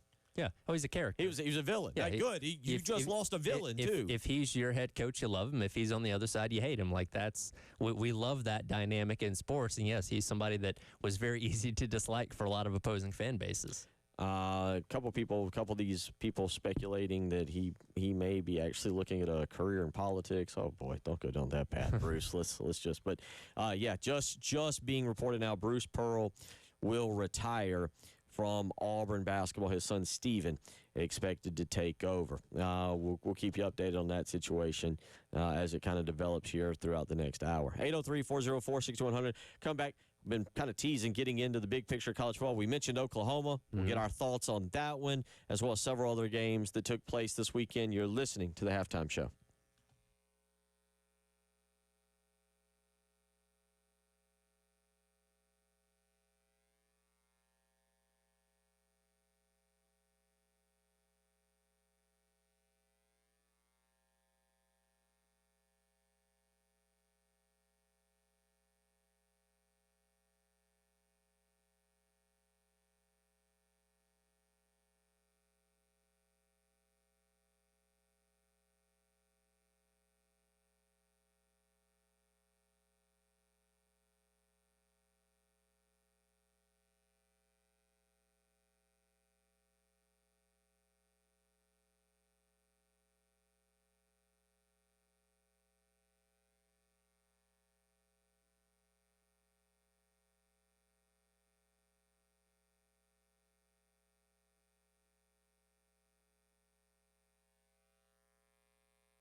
1:48 here on a Monday afternoon. I was just telling Tyler, so much, of course, you missed 7 weeks, sit in a recliner. We're going to come back. I'm going to circle back to that recliner. There's a lot of sports to talk about. We're going to make, a show get loose and funny in the afternoon and discuss some things.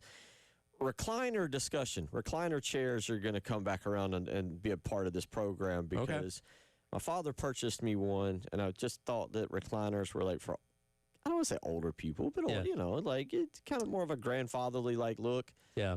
I'm 43 and I'm a recliner person now. I thought I'd always be like the sectional couch kind of guy, but I had to get rid of mine when I moved out here a couple years ago, but I definitely miss having a recliner. It's nice. Circle that one. That'll be part of our program as we Gotta have it. we move forward. Yeah, Bruce Ed Bird, you look like a recliner he guy. says, yeah. Very much so. It's been fun in that radio. A lot of fun. Too much fun. 803-404-6100. We're going to talk big picture college football. Jamie Bradford set to join us also in the next hour. But real quick, if you didn't hear the news, Bruce Pearl will be retiring from Auburn. His son, Stephen Pearl, set to step in. Let's go back to the phone lines real quick. Lee wants to make a comment on Bruce Pearl. Lee, how you doing? What's on your mind? I'm doing good, guys. Thank you for the call, time. Bruce Pearl was on Fox News a couple weeks ago and mentioned that he has some political aspirations. So he may be running for office. That may be the reason for his retirement. Yeah, and thank you for the phone call. A couple people, I'm looking at... Go ahead. One other thing. I'm sorry, I didn't... I just wanted to also comment on the Gamecock game. There's a lot to dislike, but they showed a lot more fight in this game than they have in the first 3 games altogether. And with the offense and the defense, I know they missed a lot of tackles, but I think Missouri was winning by 24 points, so they was just blowing people out. But we gave them a game in their place, had a lead in the fourth quarter, and if we had made one more pass, we probably would have ended up winning that game. So I got a lot of encouragement going forward the rest of the season. I don't know, maybe I'm just a weird, but what I saw the first 3 games and what I saw Saturday night looked like a different fight that I hadn't seen in their team the whole year. So now I appreciate the time, guys. Appreciate the phone call. Yeah. Agree with that? I mean, they didn't give up. And again, you were in position to still win the game there in the fourth quarter. And I think that's a mark of Beamer teams. We've never really seen them roll over and give up either in a game or when seasons aren't kind of going their way. Go back to a couple years ago when they were, 2-5, I guess it was, or no, 2-6. Yeah, and they would have had to have put together 4 straight wins to get to a bowl game. They won 3 and obviously ended up coming up short to Clemson. So Beamer teams rarely ever give up. There's a difference between lacking effort and not doing your job effectively. You obviously didn't do your job effectively, but I didn't think the effort was missing on Saturday. We'll talk more about that with Jamie Bradford coming up in the next hour as well. But going back to the weekend, and we'll do this segment and next segment because there's a lot to cover from the weekend that was and the fact that I've not been here to discuss the first 4 weeks of college football. But interesting weekend of college football, interesting weekend in the upstate with Dabo Swinney and Clemson. Yeah, it's not been a banner start of the year for them, and I think especially coming off the heels of he went down the Tyler from Spartanburg path again in his presser on Tuesday, reminding people of what I've accomplished, what I've done. If you don't want to win anymore, then I'll go somewhere else and coach somewhere and all that kind of stuff. And it felt very tone deaf to me. And I was listening to Andy and Ari on 3 over the weekend, and Ari Wasserman made a really good point about Dabo Swinney, where he said past glory does not excuse current failure. Because, you've accomplished more than any other Clemson head coach or one of the best coaches in this era of college football. They're going to build a statue for you in the upstate one day. That doesn't mean fans have to accept what's happening now just because of what you've accomplished in the past. They can see you're falling behind where the other elite programs are in college football, and they have a right to be upset about that. You could kind of see this coming. Not that Clemson's recruiting dropped off dramatic. It wasn't like they went from having top 3 classes to top 50 or, to 50, the 50th ranked class. But it slid. And they weren't landing Trevor Lawrence and Deshaun Watson and Dexter Lawrence and T. Higgins and they're not. They aren't now. And then you get a program like Syracuse and Fran Brown. I didn't realize this.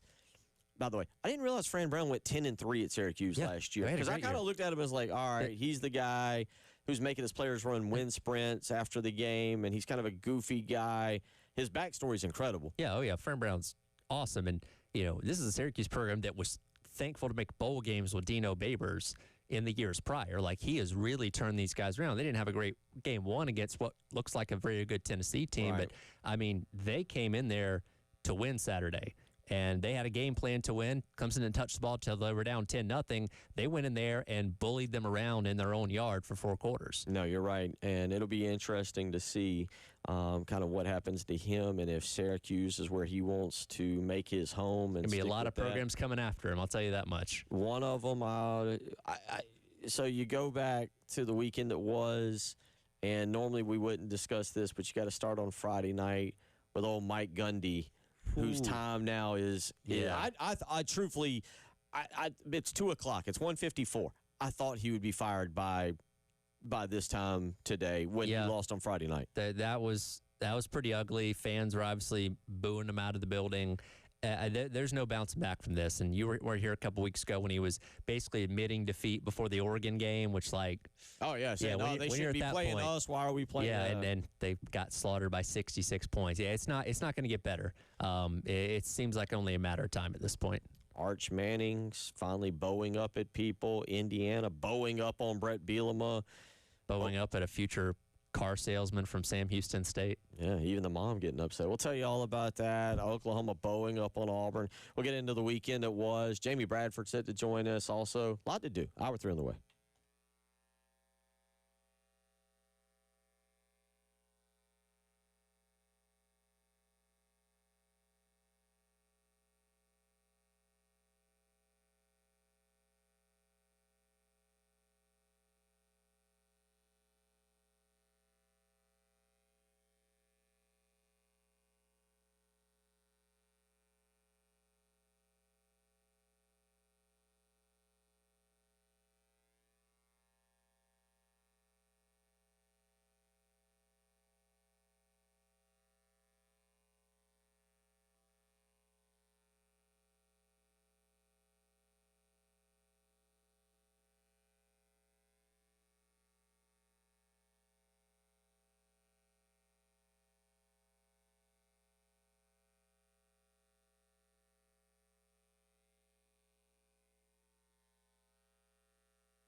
Hour number 3 on your Monday. Bill Gunner, Tyler Head, producer Ed Bird. Good to be back in studio with Tyler. Good to see all the family around here. And again, just good to be back. As if you missed the opening hour, I kind of talked about it. A wild 7 weeks for me, Tyler, in which it was about this time 7 weeks ago on a Monday on August the 4th.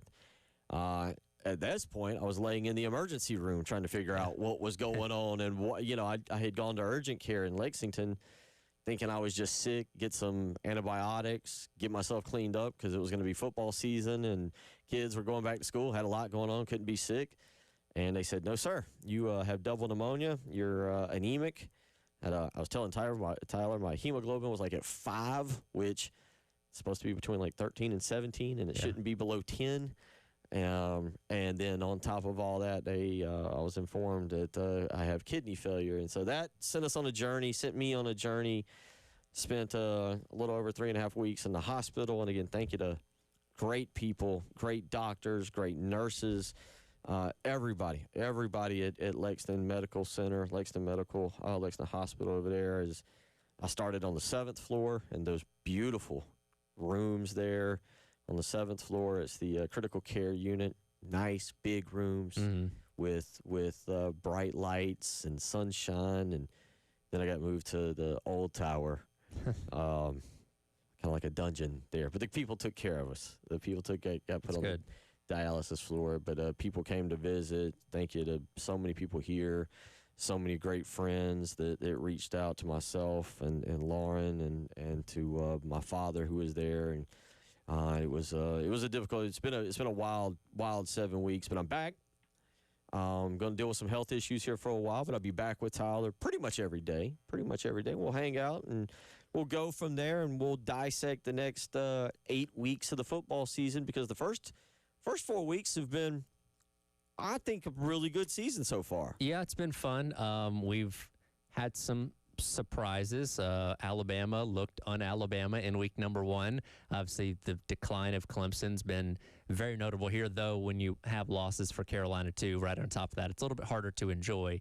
But, I feel like, and the AP poll is such an interesting thing to watch week by week. We've seen so many fluctuations with teams rising a lot, falling a lot. Illinois fell 14 spots after getting dominated by Indiana on Saturday night. Like, I think that kind of speaks volumes to what this season's been. Carolina was obviously a team that started themselves as just on the outside of the top 12, and now they're not even receiving votes anymore. You know what I mean? So it's been, and that's kind of college football now with the portal and so much talent moving around and all that kind of stuff that I guess the first month of the season basically is trying to figure out what's the same and what's different from a year prior. And we've had a lot of things change from a year ago, that's for sure.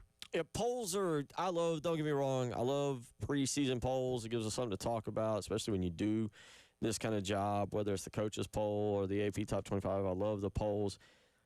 They're irrelevant, and we're learning that more and more and more now. I think, as you just mentioned, with the transfer portal, not knowing how a Thomas Castellano is going to fit into a Florida State, how a Ty Simpson is going to step into an Alabama. That game was a shocker in week 1. And we're going to learn about Alabama more this week, obviously, as they get ready for Georgia. But was that the biggest surprise to you? Was that game early on?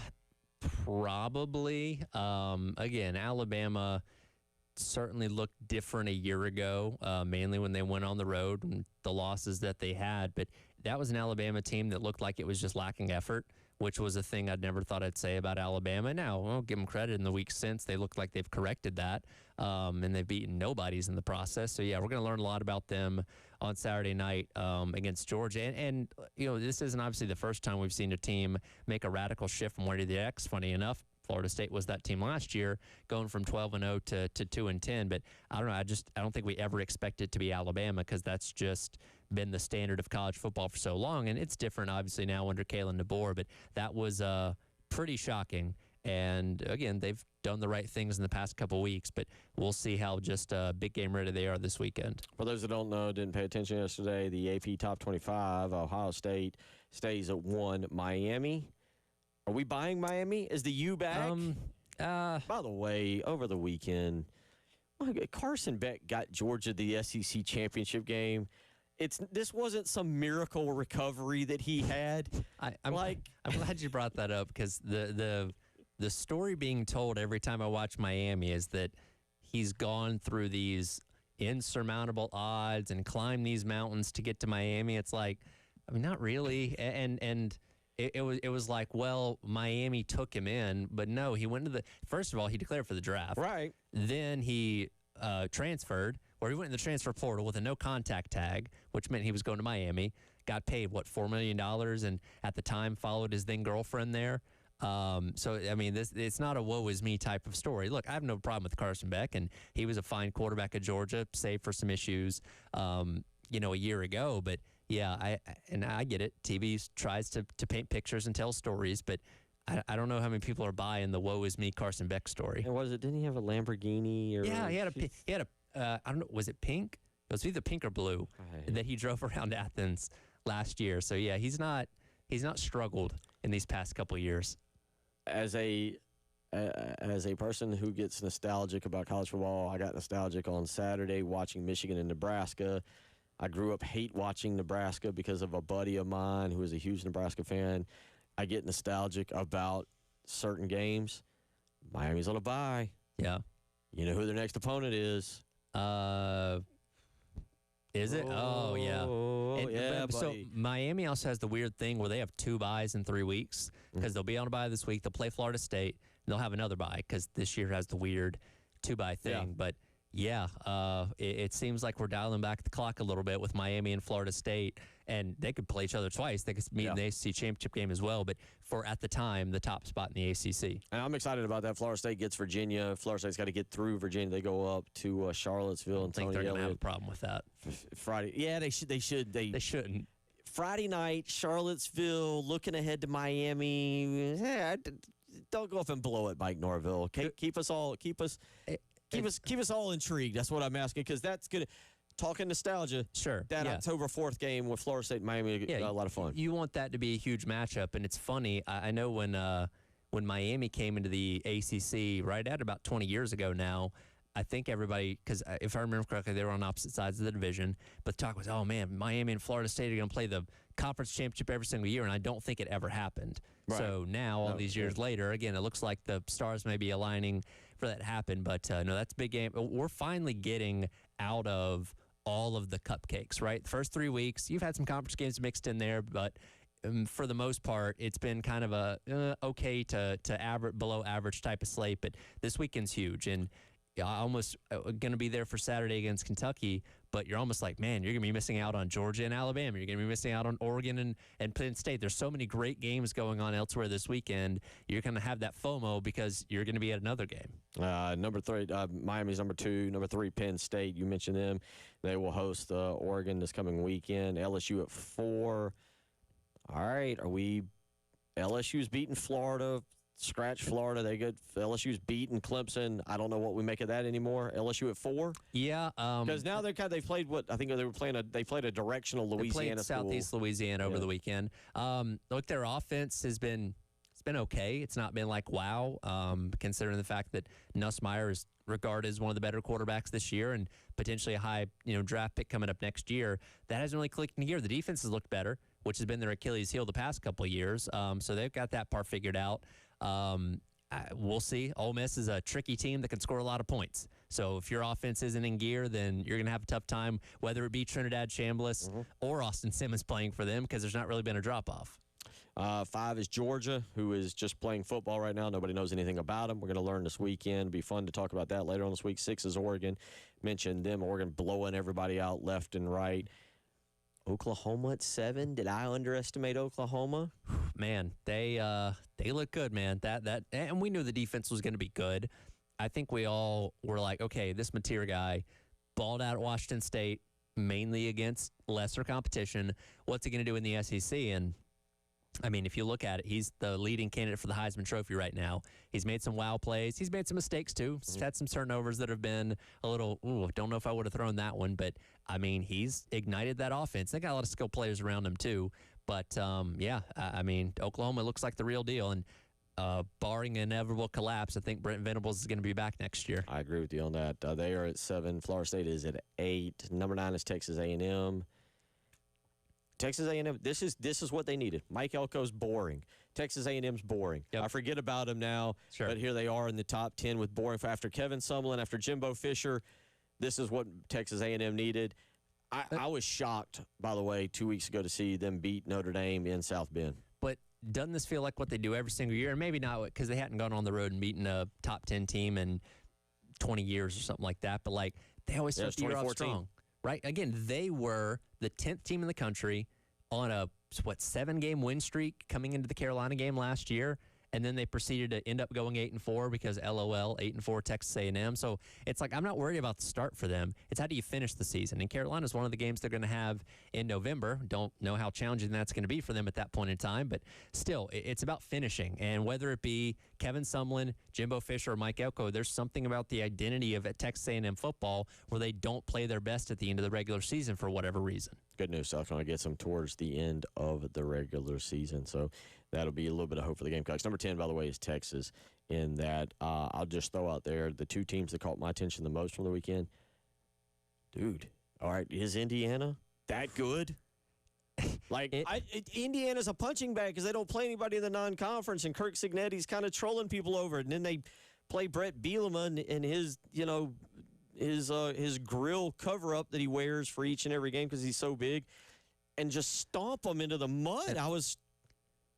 They have a real deal quarterback, right? Curtis Rourke was fine last year, but like Fernando Mendoza might have been They're one of the saying most. he might now be the number one pick. He might have been one of the most underrated guys last year because he played at Cal. Yeah. Right? He's a real deal. Like, he showed you that on Saturday. They put up 1 billion points, and this is a team that, like, I think people look at now and say, okay, they might not just make the playoff. They could actually win a game in the playoff because, again, we think that's a pretty good Illinois team.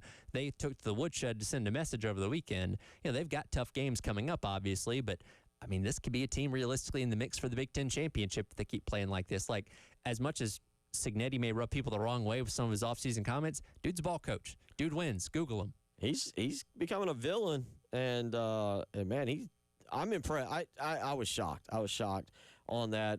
This weekend they get Iowa, and then they've got a monster. They'll get a bye week, and then they've got a monster game at Oregon on the 11th. Schedule a little bit more difficult for them. I think they got year. Oregon and Penn State. They got to go to Penn State as well. So it's not as easy as last year's was because they only had to deal with Ohio State. But I mean, they're playing like this. I feel like they could give those two teams a game. I thought they might win. I didn't think they'd beat Illinois in the manner that they did. The other one from the weekend, Texas Tech.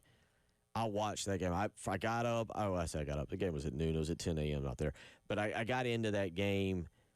Texas Tech is showing what new college football is. Let's just buy everybody, put them out there, and we're going to get to the college football playoff. Well, and look, they went up against a physical Utah team. Kyle Willingham's identity is always playing physical football, and they matched that. I mean, those two teams were trading turnovers left and right. Backup quarterback comes in when Baron Morris goes out, and the offense looked even better after that. Like, they're a very talented team. I still don't know how great of a coach Joe McGuire is. He's got the talent. But, I mean, they looked good on Saturday. I'll say that much. Yeah, that was a little bit of a look around. Indiana 11, by the way, in the top 25, in the AP top 25. Texas Tech 12.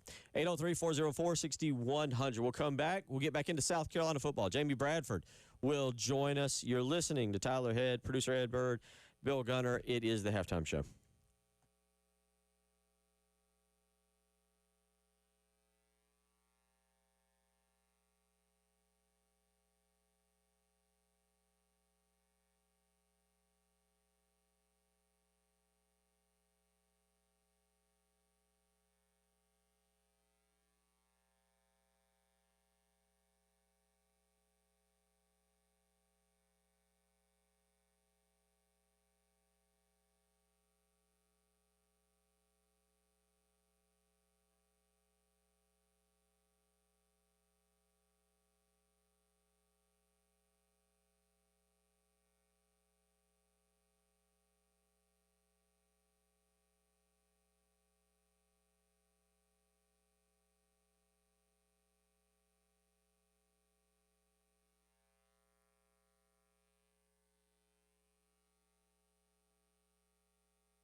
2:20 on a Monday afternoon. Tyler Head, producer Ed Bird, Bill Gunner. Real quick, little breaking, kind of breaking news. I'm going to steal this from John Whittle.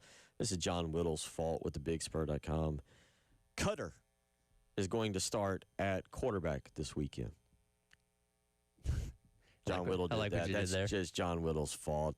Cutter Boley, redshirt freshman for Kentucky. Mark Stoops announcing today Cutter Boley will start for Kentucky. It'll be his first start. We'll talk more about this as the week goes on. Not Cutter Woods, but I like how John Whittle did that. Cutter Boley has been named the starter. Zach Calzada unavailable due to a shoulder injury, so Cutter Boley will make his first ever start. We'll talk more about that as the week goes on. Here, Shane Beamer talk tomorrow. Yeah, they were off this past weekend, but Cutter Boley came in at the end of that Ole Miss game when Calzada got hurt, and I mean he darn near helped him come back and win that game. So yeah, it seemed like he's the better option right there, and you're gonna have to prepare for him this weekend. So we'll talk more about that. But looking back at last week and the 29-20 loss to Missouri, joining us, I haven't talked to him. I think I've texted with him a couple times here and there, but joining us as he's been doing with Tyler Head, Jamie Bradford. Jamie, good to speak with you again. Glad to be back in studio and glad to talk with you on each and every Monday. Well, you and I have been friends a long time, and I'm glad that you're back doing what you love doing, man. It puts everything in perspective. You know, you hate having to talk about losses and things like that, but, you know, what you've gone through and what Connor's going through, you know, Travian, all these guys that we know that are having some problems, it puts life in perspective real quick. So yeah. I'm glad you're back, buddy. Yeah, and on another note, sad note, it's been reported right as we went on. I think it was reported right as we went on. Sean Clark, former Appalachian State and offensive line coach for Central Florida, 50 years of age, passing away this morning there. So, yeah, very, very blessed, very, very blessed to be here, very blessed to be back in studio to get to come in and do a job that, you know, quite frankly, is just fun. It's just fun, man. It's not end of the world stuff. Come in and talk football, even though, Jamie, a lot of people will tell you Friday night, that was about the end of the world there, South Carolina losing to Missouri. Yeah, well, look, they're lucky that they only lost by 9. I mean, you go back and look at some of the things that happened in this game and the rushing yardage and the failure to convert on third downs, can't stop third downs, the penalties, there's just a lot of signs that they're just not a good football team, Bill. And, you know, when those things are so in the polar opposite direction instead of somewhere in the middle, you know, you generally get your rear end kicked. And they had opportunities to win the game, which is crazy. But, you know, it's back to the drawing board. They got to beat Kentucky this week and take a bye week, get some things figured out. Well, and that's what we were talking about, you know, at the start of the show there, Jamie, is, you know, there are certain things that if you do them one week, okay, it can be an anomaly, you have a bad day. But when you're doing them consistently week in, week out, that becomes the identity of what you are. And, you know, you can talk about penalties or missed tackles, whichever way you want to go with this. This is becoming a consistent problem with this team. And, you know, obviously during the week, you only have so many hours, 20 hours to work with these guys. And a lot of that's dedicated to the upcoming opponent. But now you're having to go back to the basic fundamentals of how to tackle and how to not have false start penalties, which is just going to further put you behind the 8 ball if you even get it corrected at all. Yeah, well, exactly. I mean, they're 129th in the country in penalties committed. That is definitely not a statistic that I had my eyeballs on watching a Shane Beamer coach team coming into this season. I mean, he is very detailed, as we all know. He is very fundamental. You know, he might seem in front of the camera like he kind of eases along, and I mean, Shane's such a nice human being, such a good person that it just seems like maybe he doesn't have that mean bone in him, but he does. He's tough, and so it's very surprising to see some of the things that we've seen this year. You know, again, you can't convert on third down, you can't stop third down. Tackling this weekend was awful. And they commit all these penalties, and they can't run the football. Like, those are all signs of a football team that's just not very tough. And as a matter of fact, it's the other direction. The word starts with an S. And again, I'm not challenging Coach Beamer and his staff or something like that, and I'm not necessarily calling them soft. But through the first few games of the year, you look at some of those things that you look at when you try to determine what type of team do you have on the field, and it doesn't look good. I brought this up in hour one. I'm not going to call him soft. I think Luke Day does a very good job. We see him go out to the Fort Jackson stuff. They're not soft, but they're undisciplined. And not only are they undisciplined, Jamie, what I think they are is a team that just spent 9 months listening to you and me and Tyler and people talking. This is my opinion. This looks like a team right now that has played 4 games, walking around like, yeah, we are really good because of what we did last year, not what we've done in 2025. Mm-hmm. Yeah, and and a lot of that comes back to leadership. I mean, if I and I don't know the answer. I mean, I'm sure there's somebody on that team that's kind of what you would consider a leader. But if I ask y'all through 4 games last year, and I'm asking you through 4 games last year, who did you think the leaders were on that football team? And now I ask you through 4 games this year, who do you think the leaders are on this football team? What's your answer?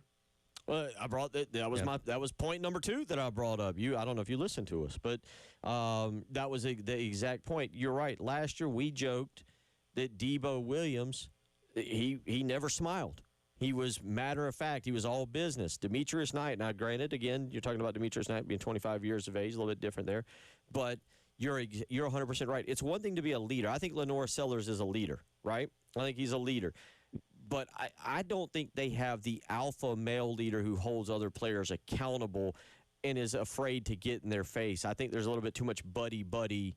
I don't want to upset my teammate. Well, that could be true. I mean, I don't know. I don't know what the answer is, but I know through the first few games last year, you could just hear the responses of those guys, and you knew that team had leadership and that they were very capable of going wherever they wanted to go, and they ultimately got there. And that's one thing that we need to remember. Who kind of steps into that role now? Like, this season isn't over. I mean, they're 2-2. I mean, if I threw out a scenario and said, hey, by the way, Gamecock fans, it started like crap, but they're going to finish 8-4 with a victory over Clemson, I think a lot of people would sign up for that right now. So, who is going to take the bull by the horns and get this ship back in some calmer waters? And maybe we start to hear and see some of those answers this week. I don't know, but 2-2, 8 games to go. You got a bunch of home games ahead of you. Your rival up the road isn't any better. Matter of fact, they're probably worse than you are. I mean, there's a ton of football to play for, but they got to find somebody or some buddies who are gonna grab this thing and steer it in the right direction, starting right now, today. 803-404-6100 if you want to text in. Jamie Bradford, join us. We'll come back. We will look back a little bit more at the Missouri game and look ahead to the Kentucky game and what Jamie wants to see this weekend. You're listening to the Halftime Show.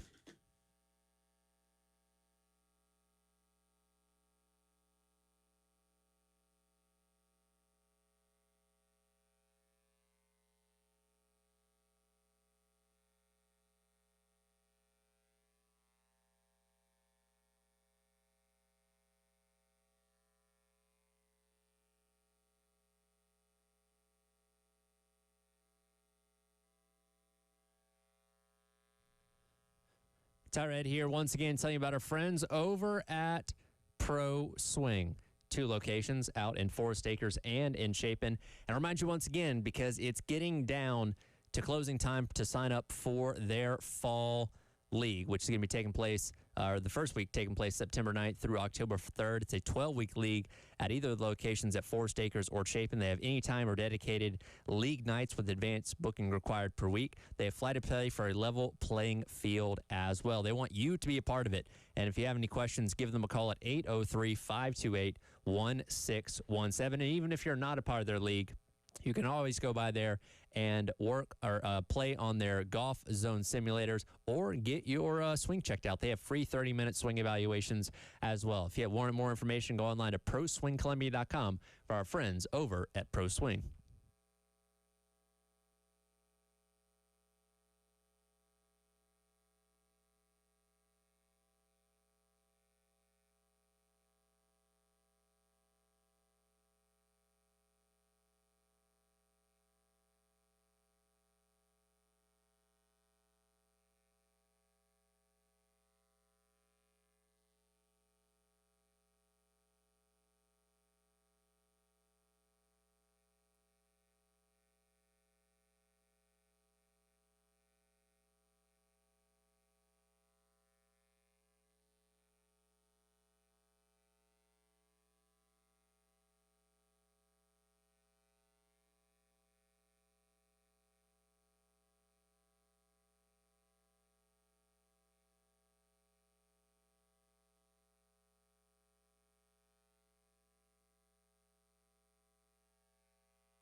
2:34 on a very nice Monday. First day of fall. Yeah, a little warm, but we'll continue to transition into better, cooler football weather. And much like we transition into better, cooler football weather, the Gamecocks will transition into the next portion of the schedule. The first third of the season over with, and Jamie Bradford joining us as he does each and every Monday. And Jamie, all right, now, got to fix it. Don't have time to sit around and wallow in self-pity in a 2-game losing streak. So what's the biggest fix for this week? Running game? Is it offensive line? Is it tackling? I mean, what has to be corrected aside from just going all of it? Come on, man. You know better than that. All of it. Good answer. No, look, that's what's sad. Like, don't you wish you could point to one thing? That's my point. I mean, that's the point. There's more than one thing with this team right now. There's a lot. Yeah, there's a lot of problems. You got the, if you said point me to one thing, I'd say, all right, be fair. Let me point to one thing on both sides of the football. On the offensive side, they have got to figure out how to run the football. Period. Like I'm blown away with the fact that they have so much talent at that quarterback position and across the board over there. And it's like we don't know what to do with it around here. We don't know what to do with it. I mean, I feel like he's caught in this development web. I said this 2 or 3 weeks ago with Tyler. I feel like he's caught in the development web, man. This is what you need to do. This is what you're being coached to do. This is what you want to do. And sometimes it just doesn't click fast enough. Now, he threw the football well the other night. I want to give him credit. And the wide receivers, they're coming along like a lot of people thought they would. That's a pretty good young group of kids in there, man. But they have got to figure out how to run the football. You're not going to win any games in the SEC if you can't run the football. And they have to run it. So that's number one. And then on the defensive side, like, it's just back to basics. If they got to be able to tackle. Had they tackled last week or this past weekend, and had they tackled against Vanderbilt, who knows what could have happened in that Vanderbilt game. I mean, they did some things offensively that took themselves out of it, but also some missed tackles allowed drives to, sustain themselves. They have got to tackle, and they've got to run the football. I mean, that's football 101, and right now they're failing in that football 101 class right now. Well, and that's the craziest thing about this game from this past weekend, Jamie, is despite how you couldn't run the football, despite how you couldn't tackle anything to save your life, you still had opportunities in the fourth quarter multiple times with possession to go down there and take the lead. If you scored another touchdown, and obviously you end up coming up short. And I think that is a testament to obviously what you have in a quarterback in Lenora Sellers. And like you said, the wide receivers are starting to come along a little bit there. But, the last thing I think we all want to be talking about come December is, man, they squandered what should have been a great second year for Lenora Sellers because the elements around him weren't there. Again, you've got a great talent there that's doing what he can, at least through the air as of right now. But, again, you can only be so successful when your offense is one-dimensional, like you mentioned. Yeah, that's right. And hey, look, man, I'm not big on questioning play calls and things like that. I mean, it's okay to do it. We're all going to do it. And it's not like it's off the table or off limits. I mean, that's football, and these guys get paid a lot of money for these things to be scrutinized. But I think, like, the most telling play of the season was 1st and 2 on the second yard line, on the 2-yard line, I mean, 1st and goal. And again, I don't even really have a problem with the play call. Like, had it been blocked well, it might have been a touchdown, or they might have had to throw it away, and then you got 2nd down, 3rd down, and 4th down there. But at the same time, with Lenore, I mean, you're talking about a guy who's 6'4", who's 250 pounds, and apparently every team in the NFL wants this kid. You got why? I don't know. If it was me, I would be like, hey, look, we're going to show you what big boy football is right here. We're on the 2-yard line, and we're going to shove this right down your throat. And we're going to go in and we're going to score, and then we're going to be up 2 scores in your own ballpark. The place is going to get quiet, and you're going to have to start throwing the football. Like, that to me was an opportunity for South Carolina to make a statement. Again, I'm not really questioning the play call because I understand it. Like, I get it. And it very well could have worked had they not made some mistakes. But I would personally rather have the ball in the hands of my best player, maybe the best athlete in the country. I don't know. And, That just like that was a statement opportunity, and they didn't get a chance to make a statement. Then they kicked the field goal, and they're only up 5, and of course the rest is history. But those things there are just indicative of where things have been through the first 4 games. Yeah, the play call, by the way, I'm with you. I didn't mind the play call. Probably not what I would have called, but it goes back to what we said about what I saw in the season opener against Virginia Tech, where Virginia Tech had 7 or 8 guys in the box, and Mike Shula was bound and determined to run the football directly into that line. In this situation, Missouri basically had everybody in the box. They blitzed. You don't count on your quarterback taking a monster sack of 13 yards to offset that. And then, by the way, and this goes back to where they were, not only do you take the sack, but on the following play, you get a holding call of 10 yards that backs you up. And that's the kind of stuff that South Carolina, that's the lack of discipline we talk about there with it, Jamie. And we'll see what happens this coming weekend and how you can fix that. If you can fix that in 5 days. I don't know the answer to that. And you're right. Hey, look, I think Lenoris has been pretty honest throughout the year. I mean, he doesn't say much anyways, but he hadn't been near perfect. I mean, I think he's thought through a bunch of situations that have kind of cost him on the field, where last year you saw him more kind of just react in those situations and let his athletic ability take over. And those became a lot of the highlights that we saw in the offseason on the college football highlight reels on ESPN and everywhere else. And, that needs to return. And that's just who he is. And there's nothing wrong with being who you are. You know what I mean? And so, like, while I do think that they've done some nice things with him, improving in the passing game and things of that nature, at the end of the day, he is still an athlete, and it is okay to let your athlete be an athlete.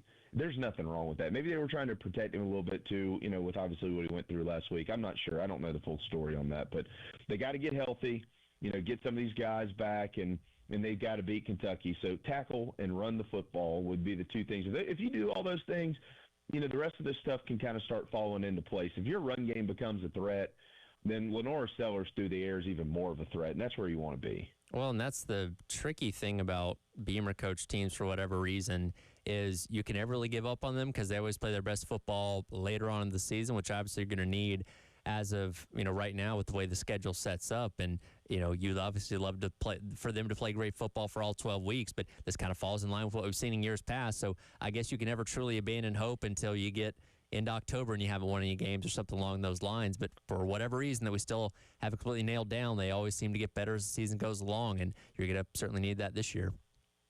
There's no doubt. And Tyler, I'd add this too. I think October has turned into the most honest month of the college football season. I mean, since the transfer portal was implemented, nobody even really knows who they are through think about all the things you're figuring out through 3 or 4 weeks. Like, some teams certainly come out there and win games. Some of them, like South Carolina, are struggling a little bit. Some of them are really bad. But you're trying to figure out who leadership is once the lights come on. You're working through injuries. You're figuring out depth. Some of these guys who transfer into your program, you think you know who they are, but then you don't really know who they are until they get enough touches out there to kind of prove that.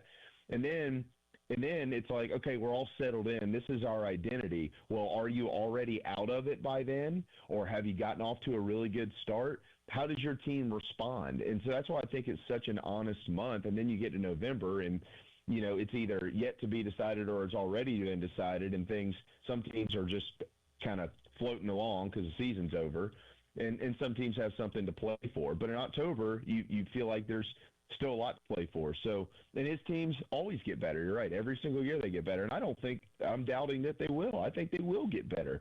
But the expectations were so high this year, and there's a lot of people that thought they were going to see a bunch of things for the first time ever, like the college football playoffs. And right now, people are having to kind of grapple with the fact that that's not going to be the case. But they could still have a really, really good year, and they could still win a bunch of SEC games and beat their rival in the upstate and all that type stuff. So it's a little bit of resetting expectations, but they got to go out there and get it done. Well, and I think the other part, not that we did not already know this, so that the SEC is a gauntlet. As we sit here today, you're playing 3 more teams within the top 10. You got Mississippi at 13. That's another team that you got to deal with there. So 4 right there, and then obviously Alabama at 17. So 5 of those games that we're talking about, 5 of the 6 SEC games, top 20 competition. And as I asked Tyler, I said, if you were to put Missouri there, you know, and the way they played, Missouri would probably be at the bottom. Jamie, we always appreciate it, man. Definitely look forward to catching up with you all fair here very soon, and look forward to speaking with you again next week. Glad to hear your voice again, man. Tyler, good to talk to you, brother. We'll see you next week. Appreciate it, Jamie. Thanks. Okay. Jamie Bradford joining us as he will each and every. I think he has been. I say will as he will. We'll come back. Tyler will give us his breakdown from the weekend. A little heads or tails when we come back and wrap it up. You're listening to the Halftime Show.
Wrapping up a Monday episode. We'll be back tomorrow. We'll have some Shane Beamer for you as he will have his usual Tuesday press conference. 1 o'clock tomorrow, correct? Yeah, that is correct. 1 o'clock every Tuesday when they have a game in the upcoming week. There won't be one the following week because it'll be a bye, but yes, Okay. tomorrow 1 o'clock. All right, so we will have that for you live right here, and we'll see what he has to say.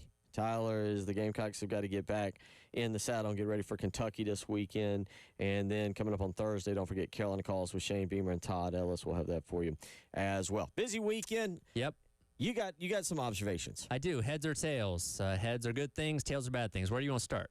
Good or bad? Let's go with the good. It was a good weekend. Start with the good? Okay, a couple coaches standing out to me over the weekend. Let's start with number 23 here, Ed. What are you going to do tonight to celebrate? I'm going to eat some Haagen-Dazs coffee ice cream with my wife and smoke a Cuban cigar and then probably go to the hospital. Biff Poggi, the interim head coach for Michigan after they defeated Nebraska 2-0 in his 2 fill-in games. They didn't have a problem with Central Michigan, but Nebraska was tricky. Now Sharon Moore will come back at the helm. This is a Michigan team that is 3-1. We need more Biff Poggies out there. He was a character when he was at Charlotte, wearing no sleeves and a hat that was too small. Anytime he gets a microphone in his face, he says something interesting. He's an interesting guy. He was like a hedge fund manager. I'm a Biff Poggi fan. I want to see more of him. Yeah, if you don't know about Biff Poggi, do a little research. Something about it. There was some deal even after the game. He was talking about his Rolls Royce and riding around. It's like a multi-gazillionaire and not from coaching. Yeah, he's kind of a souped-up Joe Mowgli, and Joe Mowgli is a monster and does incredible things down there. But yeah, Biff Poggi and him, different kind of lifestyles. Another Big Ten coach, cut number 24 here, imposed his will on his opponent. Okay, it was a great night for Indiana Hoosier fans. Stadium was popping. Really proud of the team. Dominant performance. The pump block got us going. Then we busted a coverage on their touchdown. And then we made a lot of explosive plays, pressured the quarterback. I think we sacked him 7 times. And really just tried to get out of the game and shorten the game at the end and really kind of broke their will, I think. So it's a great win, and, I'm proud of the coaches and proud of the players. That's Curt Cignetti, head coach of the Indiana Hoosiers after the 63-10 win over Illinois. I know he rubbed a lot of people the wrong way in the offseason with some of his comments about scheduling and all that kind of stuff, but this dude wants to win, and this dude wants to crush you in the process, and I can respect that. Couple things. You've seen that GIF of Larry David, where it's he kind of makes the face kind of like, okay.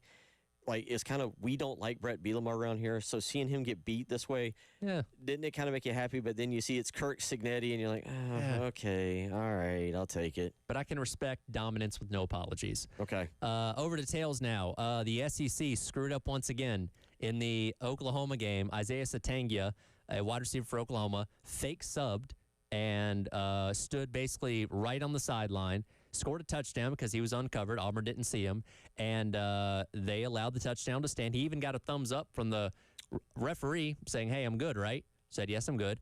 The SEC had to put out a statement on Saturday night saying, hey, they screwed up. Should have been a touchdown. Oh, well, Auburn doesn't get that score back, and they ended up losing by 7 points, funny enough. Now, the SEC did say they will appropriate accountability will be applied. Of course. So let's see it. The Big 12 suspended a crew a couple weeks ago. Let's see the SEC actually put their foot down for once and hold their refereeing crews accountable. Yeah, man. Appropriate accountability. Oh, boy. I mean, do we feel like, regardless of if they'd have done anything in the South Carolina LSU game last year, do we feel like it would have justified what happened? No, but at least Auburn's not going to. There's nothing you can do. And I don't know. Is this a monetary fine or something? Like, if we still see these same crew out there this upcoming weekend, then the public doesn't think you've done anything. You have a chance to really make a statement here because that quite literally affected the outcome of the game. And, I'd like to see something be done, but my hopes aren't high. Also, College Game Day is picking against the spread now that Lee Corso is retired. I don't like that. Pick the winner straight up. That bothers me. So I've noticed this, but the lines are usually pretty big. The lines are big. Clemson-Syracuse was a 17-point line. They picked against the spread. Like Carolina's line wasn't that big. It was 9 and a half. I think it was 9, yeah. Okay, all right. I'm okay with it. I'm okay. Just pick, man. I don't need spreads. Just pick. All right. Okay. I can tune into the ESPN bet shows if I want lines. Okay. Just pick the games. Okay. There's my heads or tails. All right. I don't know. I did. By the way, game day, and again, because of my situation and what's been going on, I've watched game day each of the last 4 or 5 weeks. I like it.